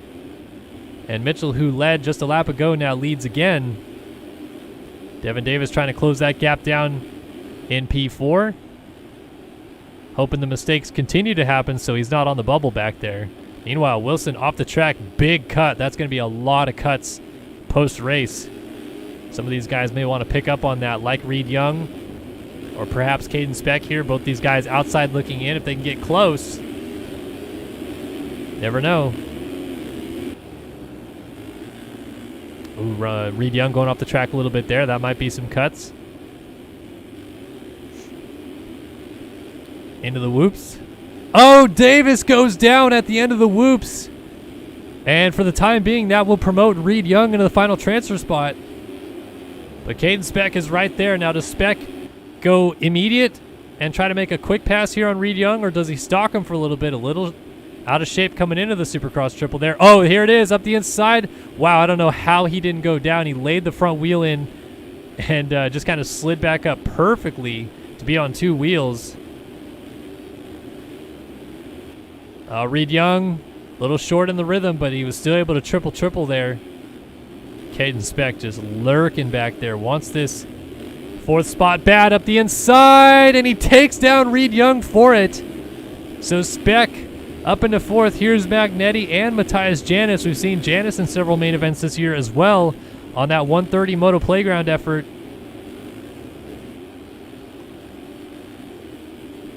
Only the top 4 go to the main event, and right now Caden Speck is on that bubble spot in 4th. He's really trying hard to catch that group ahead of him, so he's not going to have to deal with being on the bubble anymore, but he just lays it down and goes down by himself. Somehow, some way, these guys have lost a lot of time, so Reed Young is the only rider to go by as Alex Heckman now moves through. Here's Byron Downen. I think Downen may have just gotten together with Matthias Janis and Daniel Mills back here with Luke Magnetti, so there's a lot of heavy hitters kind of trying to fight their way forward. But it's Young who just moved into the final transfer spot again.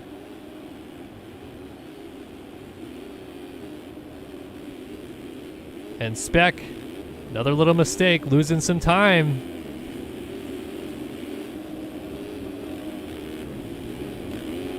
So reminder up front, it's still Mitchell, Whelan, and there's Wilson. Oh, he gets up real sideways and goes down again. Here comes Speck up the inside for 4th. Wilson gets up right behind him. There's still Heckman right on his heels as Speck goes back into the final transfer spot.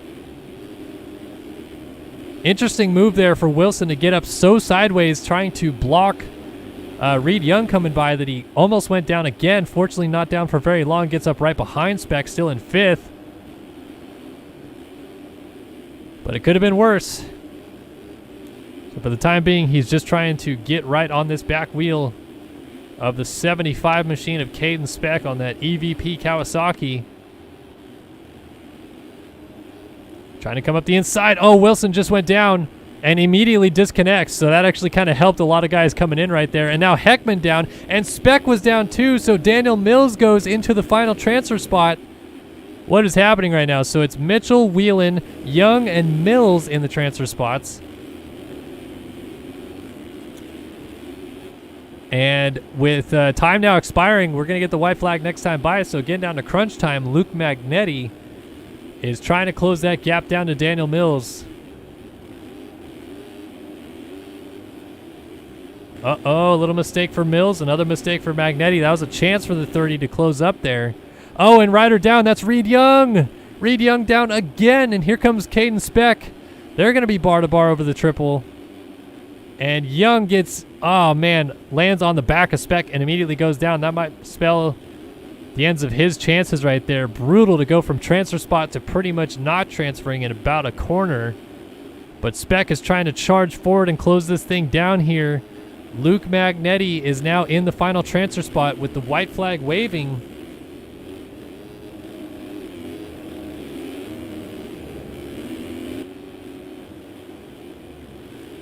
Magnetti just trying to keep close here to Daniel Mills and not have Speck or Kyle Carpenter close that gap down behind them.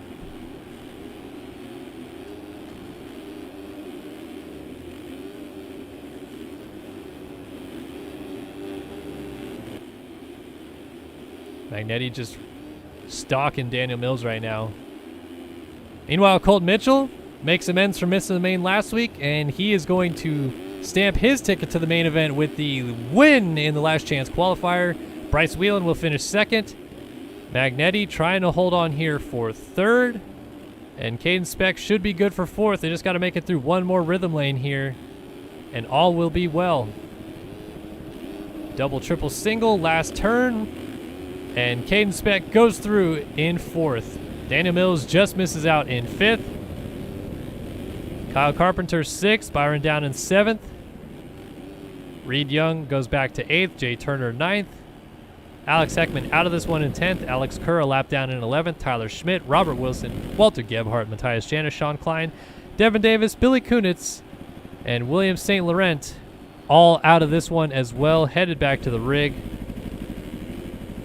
So we wait for cuts to come in. 1.9 seconds, and it stays the same. Caden Speck goes through out of this one with Magnetti, Whelan, and Colton Mitchell.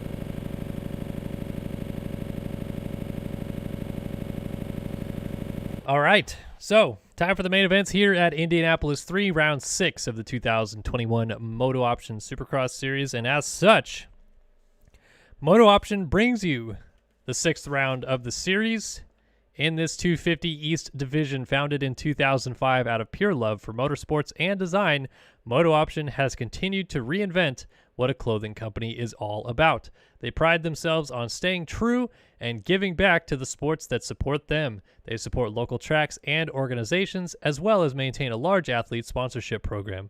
MotoOption gives back to the sports that fuel us. Run by racers, for racers, they are motorsports. MotoOption Clothing, I believe it's just motooption.com or motooptionclothing.com. Check them out. They've got some really cool apparel and some stuff, including hats. I love their hats. And so we'll go into a little intermission here. I'm actually wearing this lovely MotoOption hat here tonight. Good stuff. So check out MotoOption Clothing if you haven't ever done so before. Kellen Brower here in the studio, bringing you guys the action from the 6th round of MotoOption Supercross. And hopefully you guys are having a great night in chat. Seems like chat is very lively. I'm keeping up with what you guys are talking about for the most part, but the subjects continue to change. And, yeah, we're getting ready for round 6 action, 250 East main event coming up. Let's jump back in and take a look.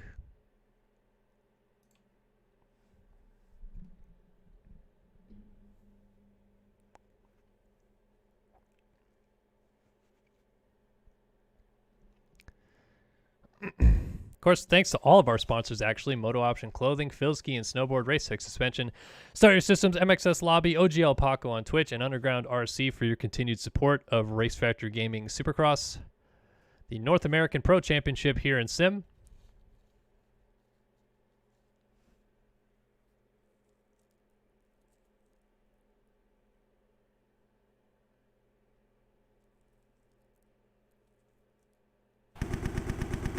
There we go, finally loaded into the server. Just takes a few hours when you have everybody's skins and you have to load some scram files. Alrighty, ladies and gentlemen, round 6 of the 250 East Championship. Will we see a new winner tonight, or can Colby Eagland make it 3 for 3 in Indy? Casey Cochran would love to win his first career main event. Thomasun is coming through the LCQ. There is your defending champion, Colby Eagland, trying to extend his points lead. Jacob Hubbard would love to stop the bleeding a little bit, finishing second these last 2 rounds. Luke Sullivan, third in the championship. He's looking, I think, for his first podium of the year even. So who is it going to be? Let's find out right now as we're getting ready to drop the gate. Look at all these guys starting outside. Some of the heavy hitters outside of the box. Here we go. Round 6 of the 250 East Championship starts right now.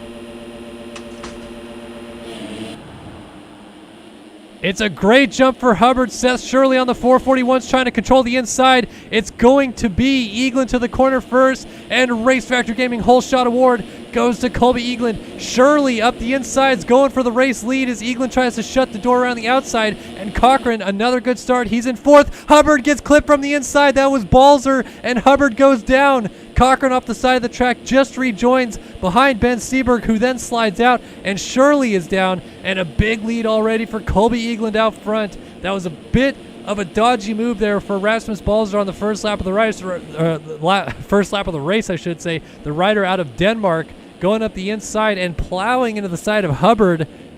I don't think that's going to sit well with the number 11, especially after all those guys starting out front wanted to battle for this race win, and now they might not have a chance with Eagland out front and a big gap established early on. It's going to be Eagland from Cochran in second as McIntosh moves up into third. Jet Holyhead, your heat race winner, in 4th. Here's Pilsner in 5th with J.R. Reyes, and then Hubbard right behind him. They're going into the corner making contact. That's going to be Hubbard, another spot gained. Now he's going to go to work on Pilsner. He slides up the inside.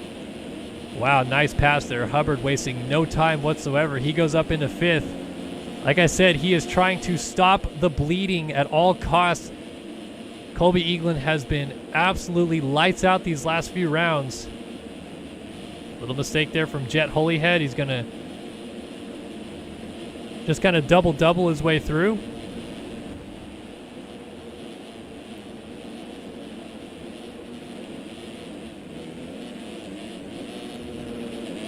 Things kind of settling in right now at the front at least. Cochran looking for his 3rd consecutive podium in Indy. It's been the exact same podium at the first 2 rounds with Eagland winning, Hubbard finishing 2nd, and Cochran finishing 3rd at both of the Indianapolises so far. Cochran, remember back at Indy 1, led a lot of the very late stages of the race, was actually in the race lead on the final lap of the race, and then Eagland came from almost dead last to win that one.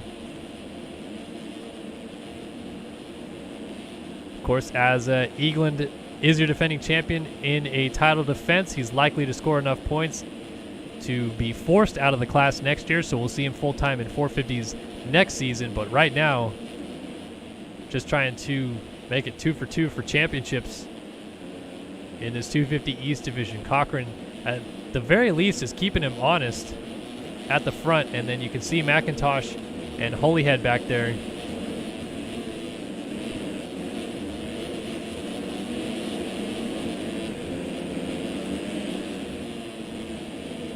Oh, down goes McIntosh. I didn't see if there was contact there between him and Holyhead. Oh, and he gets up and immediately gets tagged there by, I think that was Pilsner coming through. Here's Seth Garrett now closing up on Pilsner. Pilsner tried to get a move there on Seberg.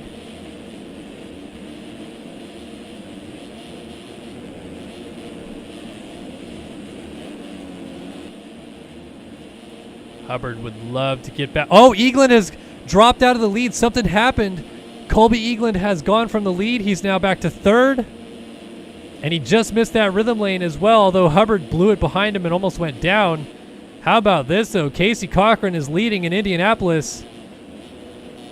The number 90 Moto Playground ride, he had a very rough heat race, and at one point looked like he was not going to make it through out of that heat race. Eventually was able to come home just squeaking into the main event. I believe he finished in 8th. Now leads in this main event, and with 11 minutes and a lap to go, with the way things have gone for him in Indianapolis so far, this is setting him up for a chance at least to make his first career 250 race win a reality. Jet Holyhead in his pro debut tonight. I believe he's been racing AMS this year and just got called up. He won 250 East Heat number 1. Now runs in second in the main event, sitting in a good spot with a chance at challenging for the race victory as well, and he's also riding very well. But Colby Eagland, the defending champion, trying to close up. These guys go over that first double, then try to triple. Eagland does not get that line. Seberg back here, then Seth Garrett, Joseph Pilsner, Seth Shirley, Tanner Thorson, then Hubbard, who just passed Thorson, who was down. So Hubbard losing more and more points to Eagland as the rounds go on, and he just cannot afford to continue letting this happen.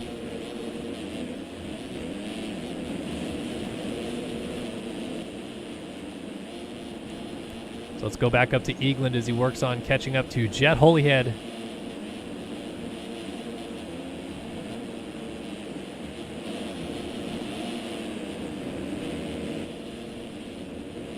Eagland just trying to reel in the number 105 RDC machine. Eagland tripling in right here, but Holyhead was doing it as well.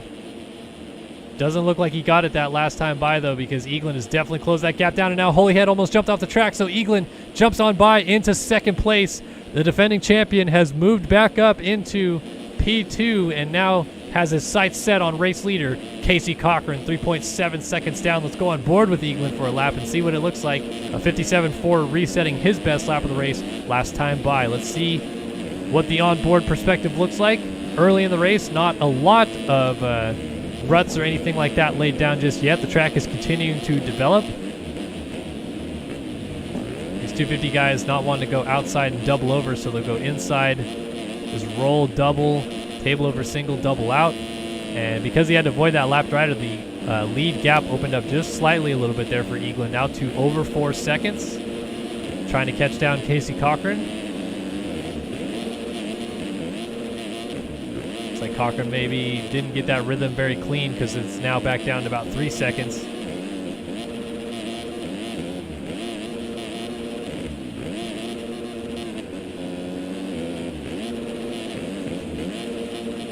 Riding so strong right now. Cochran definitely going to be a little bit nervous out front, trying to hold on to this race lead. 2.7 seconds is the gap. It's coming down. There is Cochran on the start straight, just going out of the bottom of your screen. Jet Holyhead still holding on to third, looking for his first career podium in his first career start as well.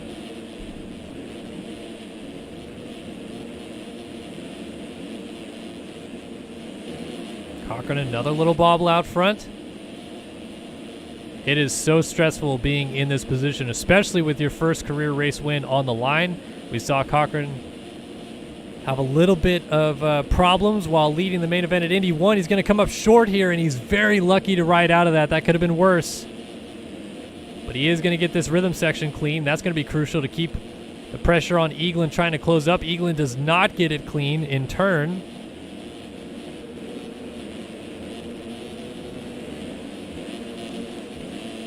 So that gap is coming down. Halfway mark has been reached. The halfway flag is out for these guys.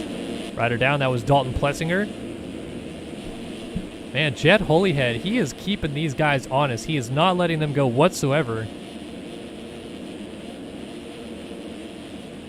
And Eaglin just trying to reel back in. I just want to go back on board to see 58.8 to a 59.5. So Eaglin's last 3 or so laps have been at least on par, if not better, than what Cochran has been able to lay down as his best lap.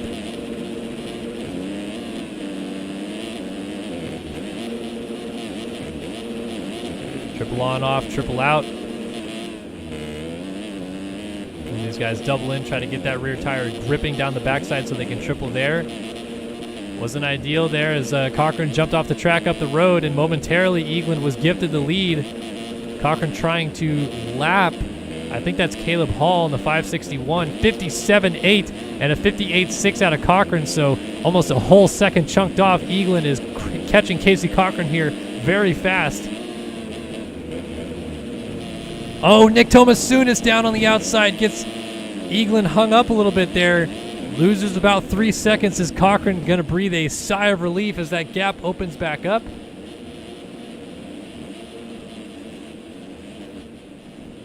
And Cochran goes back into trying to relax out front, not think about what's going on behind him. Let's quickly do a top 10 run through the field. Brought to you by MotoOption Clothing. Casey Cochran on the Moto Playground, number 90, leads the main event here at Indianapolis 3. It's Colby Eaglin, the number 1 Panini Motorsports Underground RC ride, running in second. Ben Seberg on the AJ Originals, number 14, out of Great Britain, runs in third. Jet Holyhead on the RDC 105, making his pro debut tonight, runs in fourth. It's Luke Sullivan on the Team Nami, number 18, sitting third in the championship, running fifth in this race right now, as he is trying to run down Jet Holyhead ahead of him. It's Jacob Hubbard on the SwapMotoLive.com, number 11, running in the 6th spot. 7th for Ryan Pinkerton on the TM Factory Racing VlastMX.com, number 395. 8th for Joseph Pilsner on the Masters of MX.com, number 48. It's going to go up to 7th, though, as Pinkerton goes down. So now up to 8th is Seth Shirley on the ATOM.com, number 441. It's now 9th, or 8th. I don't know, I lost ground. 9th for Pinkerton, and 10th for Seth Garrett on the MXS Magazine SCR, number 43. Quick top 10 rundown brought to you by MotoOption, but do not want to lose touch with this lead battle as these guys continue out front.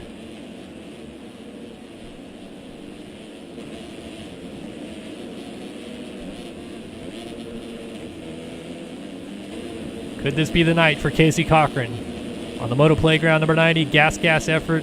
This is the same Casey Cochran who rides for Gas in real life in the amateur ranks. He just, I think he just made his step up to a 250F recently, or is about to, but has been riding Super Minis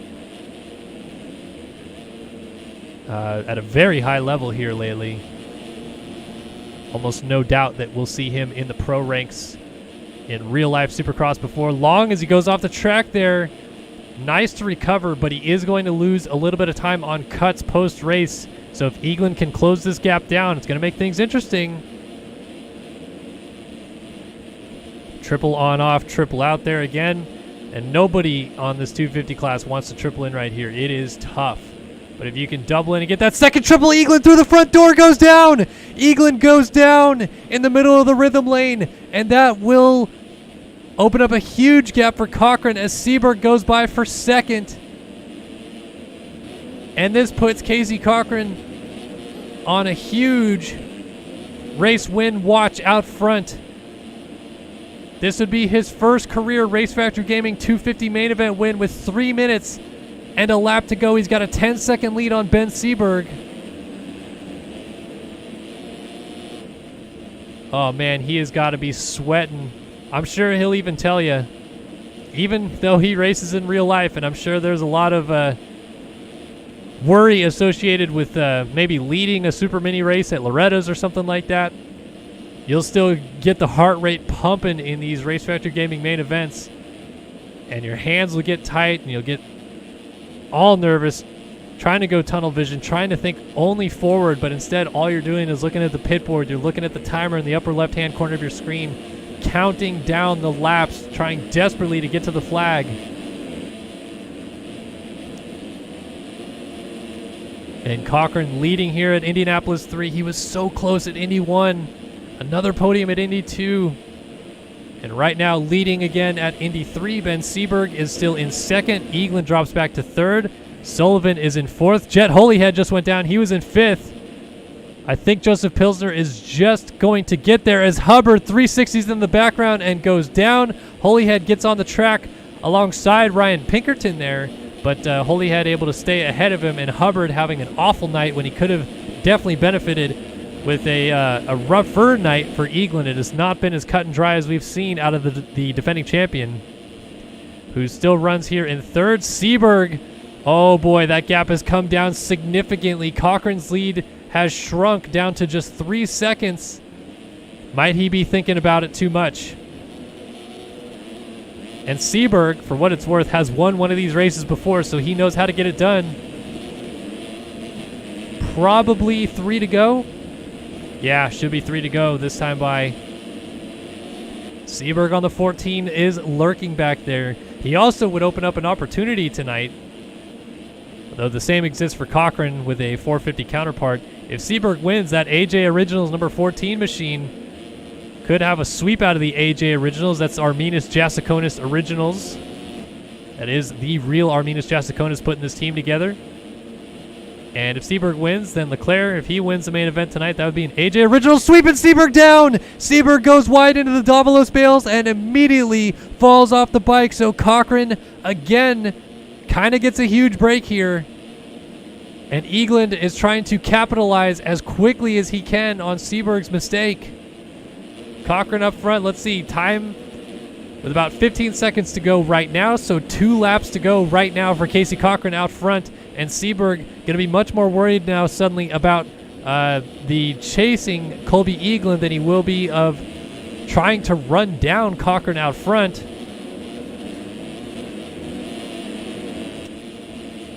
So Cochran has just got to stay on 2 wheels, a 10-second lead. Cochran's teammate right there, the 800 of Aaron Rockefeller, being lapped. But he's a very nice lapper, getting out of the way here of Seberg. And Eaglin sneaking up behind as well. Seberg just trying to hold on to second at this point. Cochran going the other way in the rhythm section below. He's catching a group of lapped riders. Time has expired. Cochran down this rhythm lane.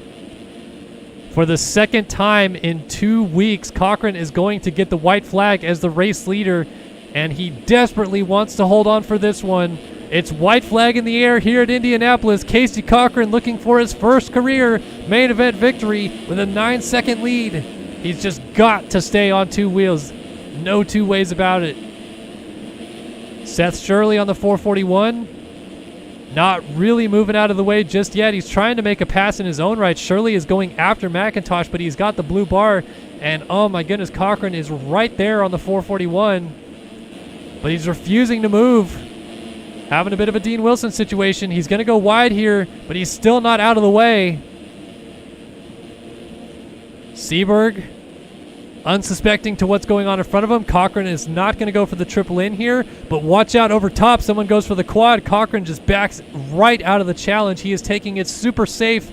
Does he even go for the triple here? No, doubles his way through. Another double there. Ryder gets up sideways. Oh my, that was Tanner Thorson. Casey Cochran playing it as safe as possible, almost gets taken down, but with 1 turn to go, the first win of his career is underway. Casey Cochran wins the Indianapolis 3 Supercross in MX Simulator. Unbelievable scenes as Eaglin gets by for second at the very last turn and gets Seberg for that 2 spot. It's going to be Luke Sullivan who comes across here in 4th. Jacob Hubbard looks like he'll get up to 5th. But it's not going to be very good championship-wise as Eaglin finishing 2nd, going to open up another 7 points by the looks of it on Hubbard. Ryan Pinkerton, he'll cross the line in 6th. It's Trevor Spencer holding down 7th right now. Jet Holyhead in his first career main event. He'll finish up in 8th. Great ride for the 105. Seth Garrett trying to hold on to 9th. Joseph Pilsner and Rogan McIntosh debating 10th. McIntosh over the bars goes down. So Pilsner going to get 10th, and Seth Shirley will get 11th instead. McIntosh gets up. He will finish in 12th. And Tanner Thorson finishes this one in 13th. The lap down was Balzer, Saves, Rockefeller, Hall, Tomasunis, Reyes, Irvine, and Cohen. And Plessinger as well, I should say. Going through a lot of cuts outside of the top 10. Looks like Holyhead jumps to 7th on Trevor Spencer's cuts. And wow, actually 3.02 seconds for Casey Cochran on cuts. And he holds on, but he had a 5-second lead cut down to 2.6 in the end. Boy, that would have been a lot worse if he lost that one on cuts. But Casey Cochran wins his first career main event here at Indianapolis, the final Indy. Podiums all 3 Indianapolises, and I can't imagine he wouldn't be. He'll probably be 4th in points now. With Sullivan finishing 4th in this main event, he'll probably retain 3rd in the championship. But obviously, Eaglin will still hold the red plate going into Orlando 1 next week. And an incredible ride out of Casey Cochran of the Moto Playground. Gas effort on the number 90.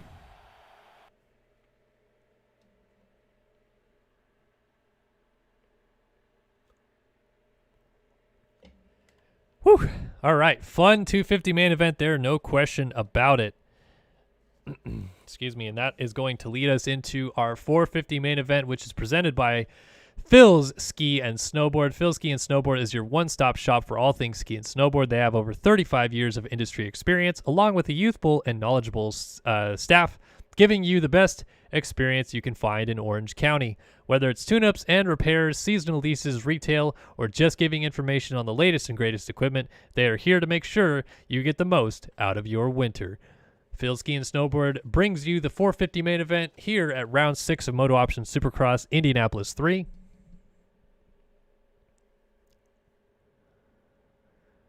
Whew.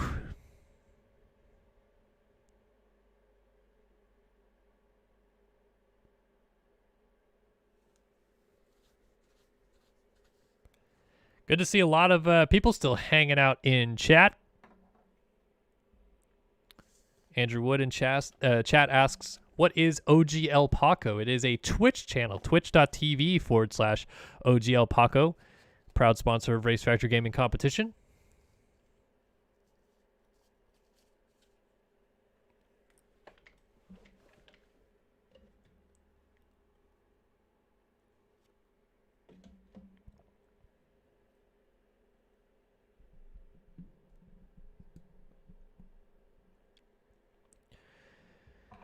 All right. Who you guys got in chat for this 450 main event? We got Leclerc and Haley as the heat race winners. Colton Mitchell won that last chance qualifier. All 3 of those riders have won main events this year. Jeremy Seabolt has not. Tyler Lang has not. So who's going to get it done here tonight? Let's go through the field real quick. Tyler Lang, Dylan Copeland, Bobby DeSalle, Jeremy Seabolt, Braden Castaneda, Braden Carter, Casey Oler, Chase Blakely, Caden Speck, Colton Mitchell, Devin Ryan, Craig Leak, Alexis Leclerc, Jack Haley, Adam Holmes, Sabrina Ritzler, Dennis Fjellberg, Bryce Whelan, Phil Bull, and Trent Adams in this 450 main event. Let's go back. I think I missed a couple. Bobby DeSalle, Luke Magnetti, Jeremy Cohenauer. Gonna be a fun one. T. Lang, Leclerc, Haley, Jeremy Cohenauer. Oh boy. Certainly will be a good one. Jack Haley has looked strong here tonight after missing the main event last week. He needs to win this race tonight. He's lined up outside of Leclerc, inside of the box. It's time for round 6 of MotoOption Supercross live here on Star Your Systems. The Indianapolis 3 Supercross starts right now. Haley and Leclerc side by side into the first corner. Haley gets there first and controls. Race Factor Gaming Whole Shot Award. Jack Haley, number 2 on the Jack Daniels Racing ride. It's Leclerc right behind him in second. Mitchell was in third, but he gets taken out by Devin Ryan, and it's going to be Tyler Lang moving up into the 3 spot, I should say, right in front of Fjellberg. But maybe this is exactly what we were hoping to see out front. We saw this at Houston 3, Haley and Leclerc starting up front early on. Leclerc actually had jumped into the race lead early in that one after Haley grabbed the whole shot. Haley took the lead away on the end of the first lap and then crashed on the second lap, and that's all she wrote. So Leclerc doing the chasing again as Haley's going to lead us down to complete lap number 1 with 20 minutes plus a lap on the timesheet. And less than a minute down, we've got a lot of racing left to go, and this is going to be a good one, folks. Strap in, because Haley and Leclerc are about to do battle in Indianapolis here, and we're going to see who comes out on top. Haley through the corner, doubles in over, and then tables on off. Double out, a lot faster than Leclerc, who had just blown up on the inside rut, so had to roll double, table over single, double through that section, loses some time.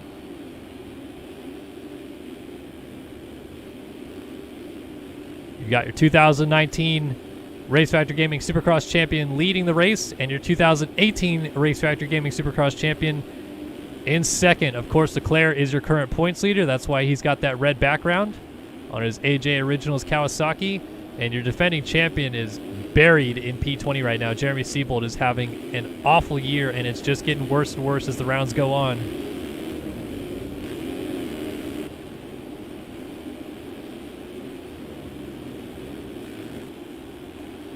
Jack Haley missed the main event last week. He won the first 2 rounds of the year, but since then it's kind of gone downhill a little bit. Still had a strong round at round 3, finishing 3rd and maintained that championship lead, then finished 19th at the first Indianapolis. That is when he initially lost the points lead to Leclerc. And then last week, missed the main event. Very weird circumstances. You have to go back and watch round 5 if you want to see what happened there. But now he sits in a huge hole in this championship and has to claw back about 30 some odd points to Leclerc. And Leclerc is in the driver's seat of the championship, but all Haley can do is march forward from here and try to win these main events and hope that maybe, just maybe, Leclerc has another regression like we've seen in past years, or maybe even misses a main event like Haley has as well. So in the early runnings here, 3 minutes in, is Jack Haley leading the way from Alexis Leclerc. Tyler Lang, who sits 3rd in this race, is 2nd in the championship right now. Remember, he is only 8 points back of Leclerc, so he would really like to go run down the number 7 out front and get some points clawed back in this championship. Dennis Fjellberg, the rider out of Norway on the SwapMotoLive.com number 3, is running in 4th early on. Big heavy hitters up front. It's Cohenauer in 5th, Blakely in 6th, Ohlert 7th, Phil Bull is in 8th, Sabrina Ritzler is in 9th, and Trent Adams just got around Braden Carter for 10th. Carter, your winner at Indy 2, the defending 250 West champion. He moved up in the championship after that victory to 3rd. But now he has got a lot of work to do here to get through this field. He's just right here behind Adam Holm. I think they just both passed Sabrina Ritzler there, who was rolling on the right side of the track, made a mistake. And Carter, after winning the round last week, is not liking what he's seeing here. He got out front early last week, made it seem relatively easy. It is not going to be easy to go through this field. Trying to square up Adam Holm down this start straight. It appears Tyler Lang has crashed out of the 3 spot. He's gone back to 7th. And it was not Ritzler that was down, as Carter, I should say, squares up the inside. He's going to move into 11th spot right there around Adam Holm. Next up for him would be Luke Magnetti, Bryce Whelan up inside of the top 10. Here is Ritzler. Coming up on a decade as a pro in this game is Ritzler. She won the 2012 450 main event at Indy, so she knows this stadium quite well. Here is Lang, though, who went down back to 7th. Now behind Casey Ohlert and Chase Blakely, just ahead of him, going down that start straight.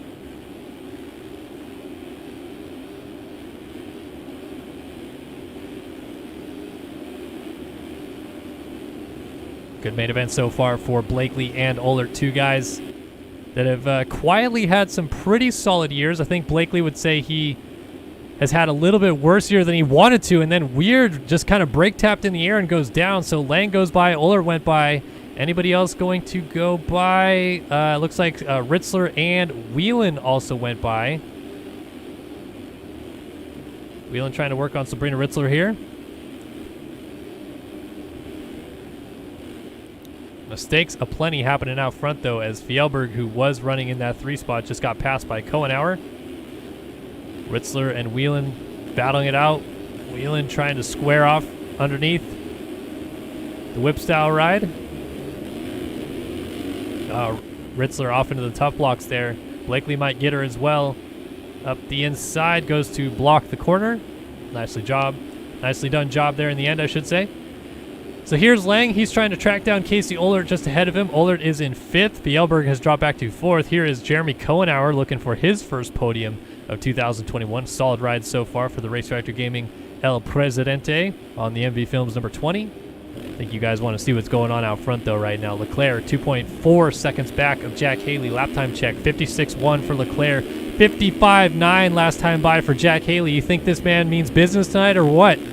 Coming back with a vengeance after missing that main event. I think he was putting in the work this week. Squares up this corner, doubles over. Does that on off. Leclerc also trying to pick up on that line a little bit more wayward, but Leclerc, true to just what we've always seen out of Leclerc, somehow turns a negative into a positive there. Oh, but this is going to be rough. Off the side of the track, missed some timing gates and missed a lot of time right there.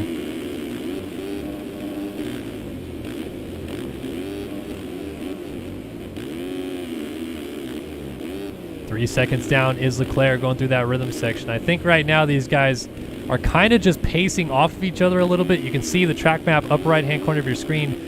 Big gaps right now, so they're not going to hit a large portion of lap traffic till a little bit later. Meanwhile, I want to go back and see this insane battle going on here. You got so many guys close together. You got Carter mixed in here. Ritzler, Holmes, Siebold has just reached the back of it. Look at all these guys right in front of Siebold. Guys and gal, I should say. Ritzler is in this battle. They're actually going side by side with Ritzler. Adam Holm on the left, and Ritzler now on the right side gets into Holm, and they're going to push wide. So Siebold's going to square back underneath. He's going to get 3 passes for 1 because Magnetti was down. So Siebold's up to 10th. And everybody is still real close together here. This battle up ahead of him. Braden Carter has moved up to 9th. He is trying to run down Casey Ohlert. Casey Ohlert is working on Chase Blakely just ahead of him. Bryce Wheelan. And Tyler Lang just off the front of this group. But look at this group right here coming through. Look at how close everybody still is. There's Carter, there's Siebold in 10th, and then Ritzler, Holm, Trent Adams all coming through. I mean, that is, I don't know, 8 guys from 6th to 13th or so, nose to tail right now. Rider down. Was that Fjellberg? I think it was. Yes, it was. Fjellberg is now getting up in this battle, so it now makes it like a 9-rider battle as Carter's working. Oh, and that's Lang. Lang just went down at the end of the rhythm section as well. So everybody's getting spread out. Wheelan has now found himself up into 4th. Blakely in 5th. Carter up into 6th, and now Siebold just made another pass. He's up into 8th. He got him around Fjellberg before the finish line jump. These guys are still nose to tail, as here is Wheelan in that 5 spot right now. Oh, man. Intense action here. Blakely dealing with Carter closing up. A little bit of a SwapMotoLive.com sandwich right now for Chase Blakely.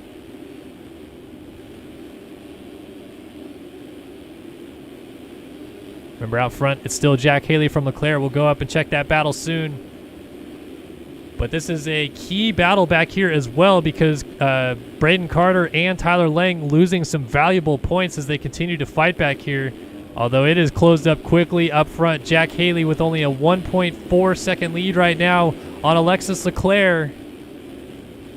And this track is wearing in as we're about to crest the halfway point of this main event. Lap traffic now starting to come into play. Remember that battle? Those guys will catch the back of that battle in about 2 straightaways.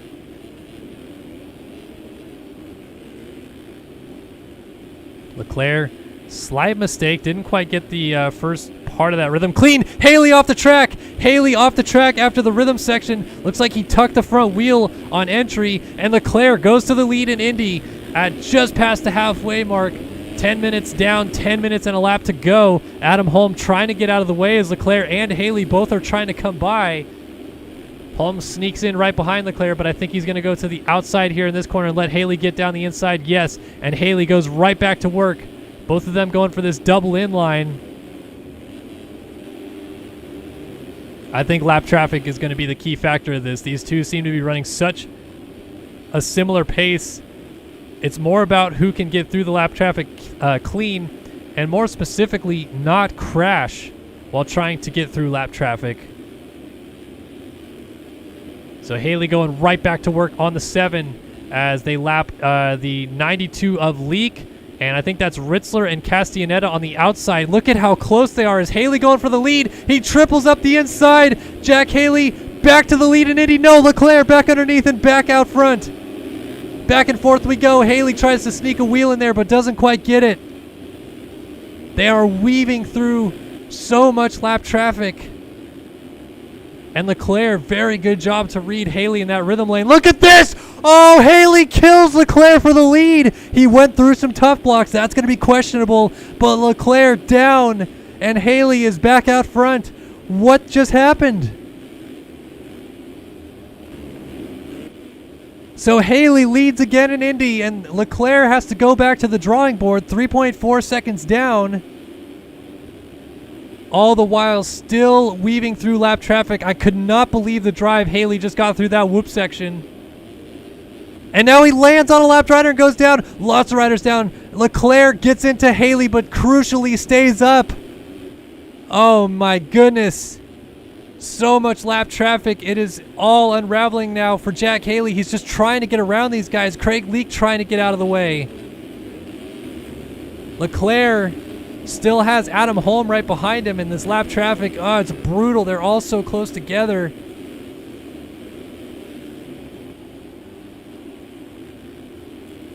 So Leclerc back to the lead. 4.2 second lead right now, that is.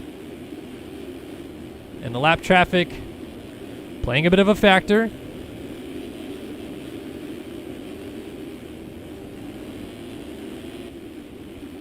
So Leclerc just trying to settle back down. Let's go on board and take a look at where lap traffic is right now. Oh, he has got plenty of time ahead of him. He's got maybe 3 riders within the next 15 seconds ahead of him.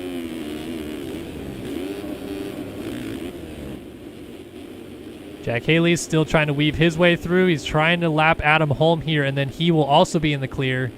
Holm goes outside. Very nicely done, but Haley jumps off the track again. He's just making way too many mistakes right now. 3.7 seconds down. Meanwhile, Kohenauer, oh, he just went down with Seabolt. No, I'm sorry, that's not Seabolt. That's Mitchell. Seabolt is now in 4th, by the way. Side by side with his teammate here, but Mitchell a lap down. So Seabolt closing up on potentially his 2nd consecutive podium, which would be great for the defending champion, but still he's looking for a bit more. Blakely battling with Bryce Whelan here for 4th. This is a good fight. Whelan going to try to square him off into the whoops and get a better drive up the inside. Oh, and then Seabolt went down, and Whelan gets into the side of Blakely. So Blakely, I'm sorry, that was Mitchell down. And here comes Braden Carter. He is going to go up into the 5 spot. Man, that is a weird shuffle of things going on back here. So it's now Seabolt in 4th. Blakely, I should say, in 5th. That's right. And then Carter now in 6th. Whelan back to 7th. Lang is in 8th. And Caden Speck is in 9th, landing off the triple. But he just passed Lang, who cased the triple. And Fjellberg rounds out your top 10 right now around the outside. So everything's still very close back here. These guys all battling hard, and Lang goes down again. He takes Fjellberg with him. Fjellberg was trying to avoid that and just clipped him. Unfortunate there for Fjellberg, but Lang falling a bit apart here. Might lose 2nd in the championship tonight as it runs too. Back out front though, Leclerc. Gap coming down ever so slightly, down to 2.2 seconds from Jack Haley. I think Haley has the speed to outright just run him down here tonight. And with 5 minutes and a lap to go, we're going to see who's the faster rider on track right here as Leclerc blew the rhythm section a little bit. It's down to 1.6. And not a lot of lap traffic right in front of them, though, if they get up to that group that's going through the whoops right now. And Havoc will start kicking off again. Haley riding very well. 55.7, just reset fastest lap of the race right now. And closed it down to 1.2 seconds. Can't imagine Leclerc is happy with what Haley did earlier. And if Haley doesn't put Leclerc on the ground to go to the lead again, Leclerc is almost definitely going to retaliate. Interesting, too, because I don't think these two really had much bad blood between them, aside from Haley just needing to be desperate to win anything to keep this championship hopes alive. I thought that was a bit bold for Haley. Irregardless, battle back on again. Haley has definitely caught Leclerc straight up on merit, and now can he do much about it? Whoa, jumps off the track a little bit, in and out of the tough blocks.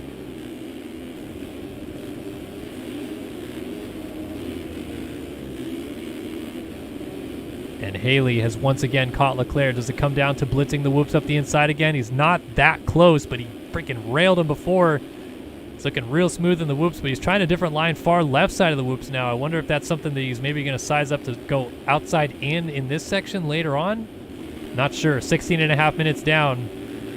I mean, this is what you guys wanted, I have to imagine. Leclerc versus Haley for the race win. Under 4 minutes left to go in this race, and it's as close as it can get as here comes Haley again. Right on that rear tire. Gonna triple up almost alongside of him in this rhythm section. And then he likes to go outside here. Interesting, I guess he's just trying to play it safe. But he's still right there on Leclerc, and Leclerc has to be thinking about it. Seeing that time come down on the pit board. Here's Haley after the finish line jump. I thought maybe he'd think inside, but not quite close enough just yet. Meanwhile, Seabolt has moved up into third around Kohenauer, who's dropped back to fifth. All eyes on this battle out front. Here's Haley again trying that left side in the whoops. He's actually following Leclerc out there. Then Leclerc tucks a little bit farther inside, still gets that double out. I wonder if Haley's going to pick up on that line here, or if he's just going to try to get him in a different spot. He seems to be a little bit better in the rhythm lanes than Leclerc. And then Leclerc pulls it back out from about the finish line to the first rhythm lane or so, or maybe about here, and then Haley kind of reels him back in through these sections. He's a little better in the ruts, a little better at staying low through the rhythm lanes. Here it is, Leclerc, a mistake! Haley to the outside for the race lead. Leclerc back up the inside, gets him right back. Fabulous action. Now Haley up the inside again. Oh, he gets into Leclerc, front end lock, and he's just going to get over the finish line jump. Man, there must be more bad blood between these two than I thought, because they are not playing very nice. Leclerc desperate to get back up the inside, gets the pass done, then Haley goes right at him in the next corner. Under 2 minutes to go. Leclerc blows the rhythm section. Here's Haley's opportunity to close up again. Not close enough. Gonna try up the inside, backs out of the challenge, just gonna hit this rut and follow. Unbelievable race here at Indianapolis. And time almost set to expire. Haley thinking inside again, backs out of the challenge. He's so good in this rhythm lane. He's gonna do it again. Bar to bar, there's contact. Oh, they hit each other. They're both down, they're both off the bike. Leclerc is going to get up first, but Haley is further down the track. Who gets rolling first is the question. Leclerc finally gets up. Haley gets up in front of him, and now Fjellberg splits them. Oh, Haley blows it. Leclerc back to the lead. And Haley right on him again. Under a minute to go. Are you kidding me with this race? This is just getting gnarlier and gnarlier. Deep breath. And settle in again. We got 2 more laps to go. There or thereabout. They might get back to the flag. Leclerc again not choosing the preferred line there, and Haley just closes right back up on him. Haley's so much better in this back rhythm section. Leclerc trying to come up with some answer, something different he can do, but look at all the time that Haley closes up. This is the chance for the lead. And Leclerc jumped off track. Oh, but Haley blows the rhythm. Leclerc does not triple in clean, and he's going to go down. Jack Haley leads again in Indy. And time just expired. White flag coming out this time by. So Haley just needs a clean lap. Leclerc has lost touch. You can say what you want about how Haley has ran this race, but that was all Leclerc's mistake there. He jumped off the track, jumped back on, and had a chance to triple into the rhythm to close up on Haley, and he blew it. So Haley going to go safe line through here again. Lap traffic. Trying to move out of the way. That's Trent Adams on the 44 just ahead of him. Cutting underneath. Haley just trying to stay out of the main lines. He's got plenty of time to work with. He does not need to get around Trent Adams. I don't know if he cares that much about that. He's going to elect to go to the option rhythm here and play it safe, and I think Adams will give him the leeway this time, or maybe not. Whew. Haley almost had Devin Ryan jump on him, but how about it? Haley comes back with a vengeance. Jack Haley with the win in Indy 3. Unbelievable race. Leclerc finishes second, 3.9 seconds back. Siebold got within 5 seconds of these guys at the end, comes across third, only 2.6 back of Leclerc. Now Blakely and Kohenauer going at it for fourth. Who's going to get it? Up the inside, Kohenauer, one turn to go. Kohenauer might square back underneath. Carter is there looking for the opportunity to pounce, and he lays out Kohenauer. And into the final turn, down goes the 92 of Leak. Down goes Adam Holm. Carter gets up and stalls out Kohenauer to get fifth in the race. Kohenauer sixth. Speck is inside of Adam Holm. This is for seventh, and they're still stuck together trying to get going. Speck just backs into Holm and finally crosses the line ahead of him. I'm sorry, Adam Holm was a lap down. I forgot about that. So Tyler Lang comes in. That was eighth for Lang. Casey Ollert going to be ninth in this one. Whelan going to be 10th. 11th, Magnetti. Cuts are in. Did it change anything up front? No, it did not. Let's go back down through the field. It was Trent Adams 12th. I'm sorry, Devin Ryan was 13th. He goes back to 14th. Fjellberg up to 13th. DeSalle is 15th, 16th for Copeland, 17th for Leak, 18th for Holm, 19th for Mitchell, 20th for Castellaneta, 21st for Phil Bull, and 22nd for Sabrina Ritzler. What a race, ladies and gentlemen. Are you kidding me with that main event? But Jack Haley walking away as your winner here at Indianapolis 3. His third win of the season. Incredible stuff. He now has more wins than anybody else on the season, but he is still a long ways down in this championship. That was Jack Haley's 9th career win, which interestingly enough ties him with Alexis Leclerc on 9 career wins in this 450 class. So there you go. Two guys wanting to go for this championship this year, now tied on championship wins. Although the championship race is not as close as it may sound. We'll see how it goes as we head into Orlando next week. Real quick, I'll go ahead and pull up our season schedule here as we close out the night season schedule. Orlando coming up next week, next Wednesday, February 17th at Camping World Stadium. That will be the last round of the 250 East Championship for a while and the 7th round of MotoOption Supercross. So we'll want to see you guys there. But can't thank you all enough for tuning in tonight and watching another fantastic round of MotoOption Supercross. What a great race that was. Jack Haley and Leclerc absolutely going at it for the race win. Haley, in the end, picks up his 9th career win, his 3rd win of the season, and I believe would now close up to 4th in the championship. And we'll see how that championship scenario is going to play out as we move forward into the Orlando rounds. Incredible, incredible stuff. The 250 class, also great. First-time winner that we saw there. You'll want to go back and watch that if you haven't seen it already. But appreciate you guys all in chat, hanging out tonight, having a good time. We had a great viewing audience for that main event, and a lot of fun times were had. So appreciate you guys stopping by. Thanks to all of our sponsors, of course, again, that are part of RaceFactorGaming.com. And we'll see you guys next week in Orlando. So long, guys.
start thinking again about our time together. When the night is over, my life is over. 'Cause I start thinking again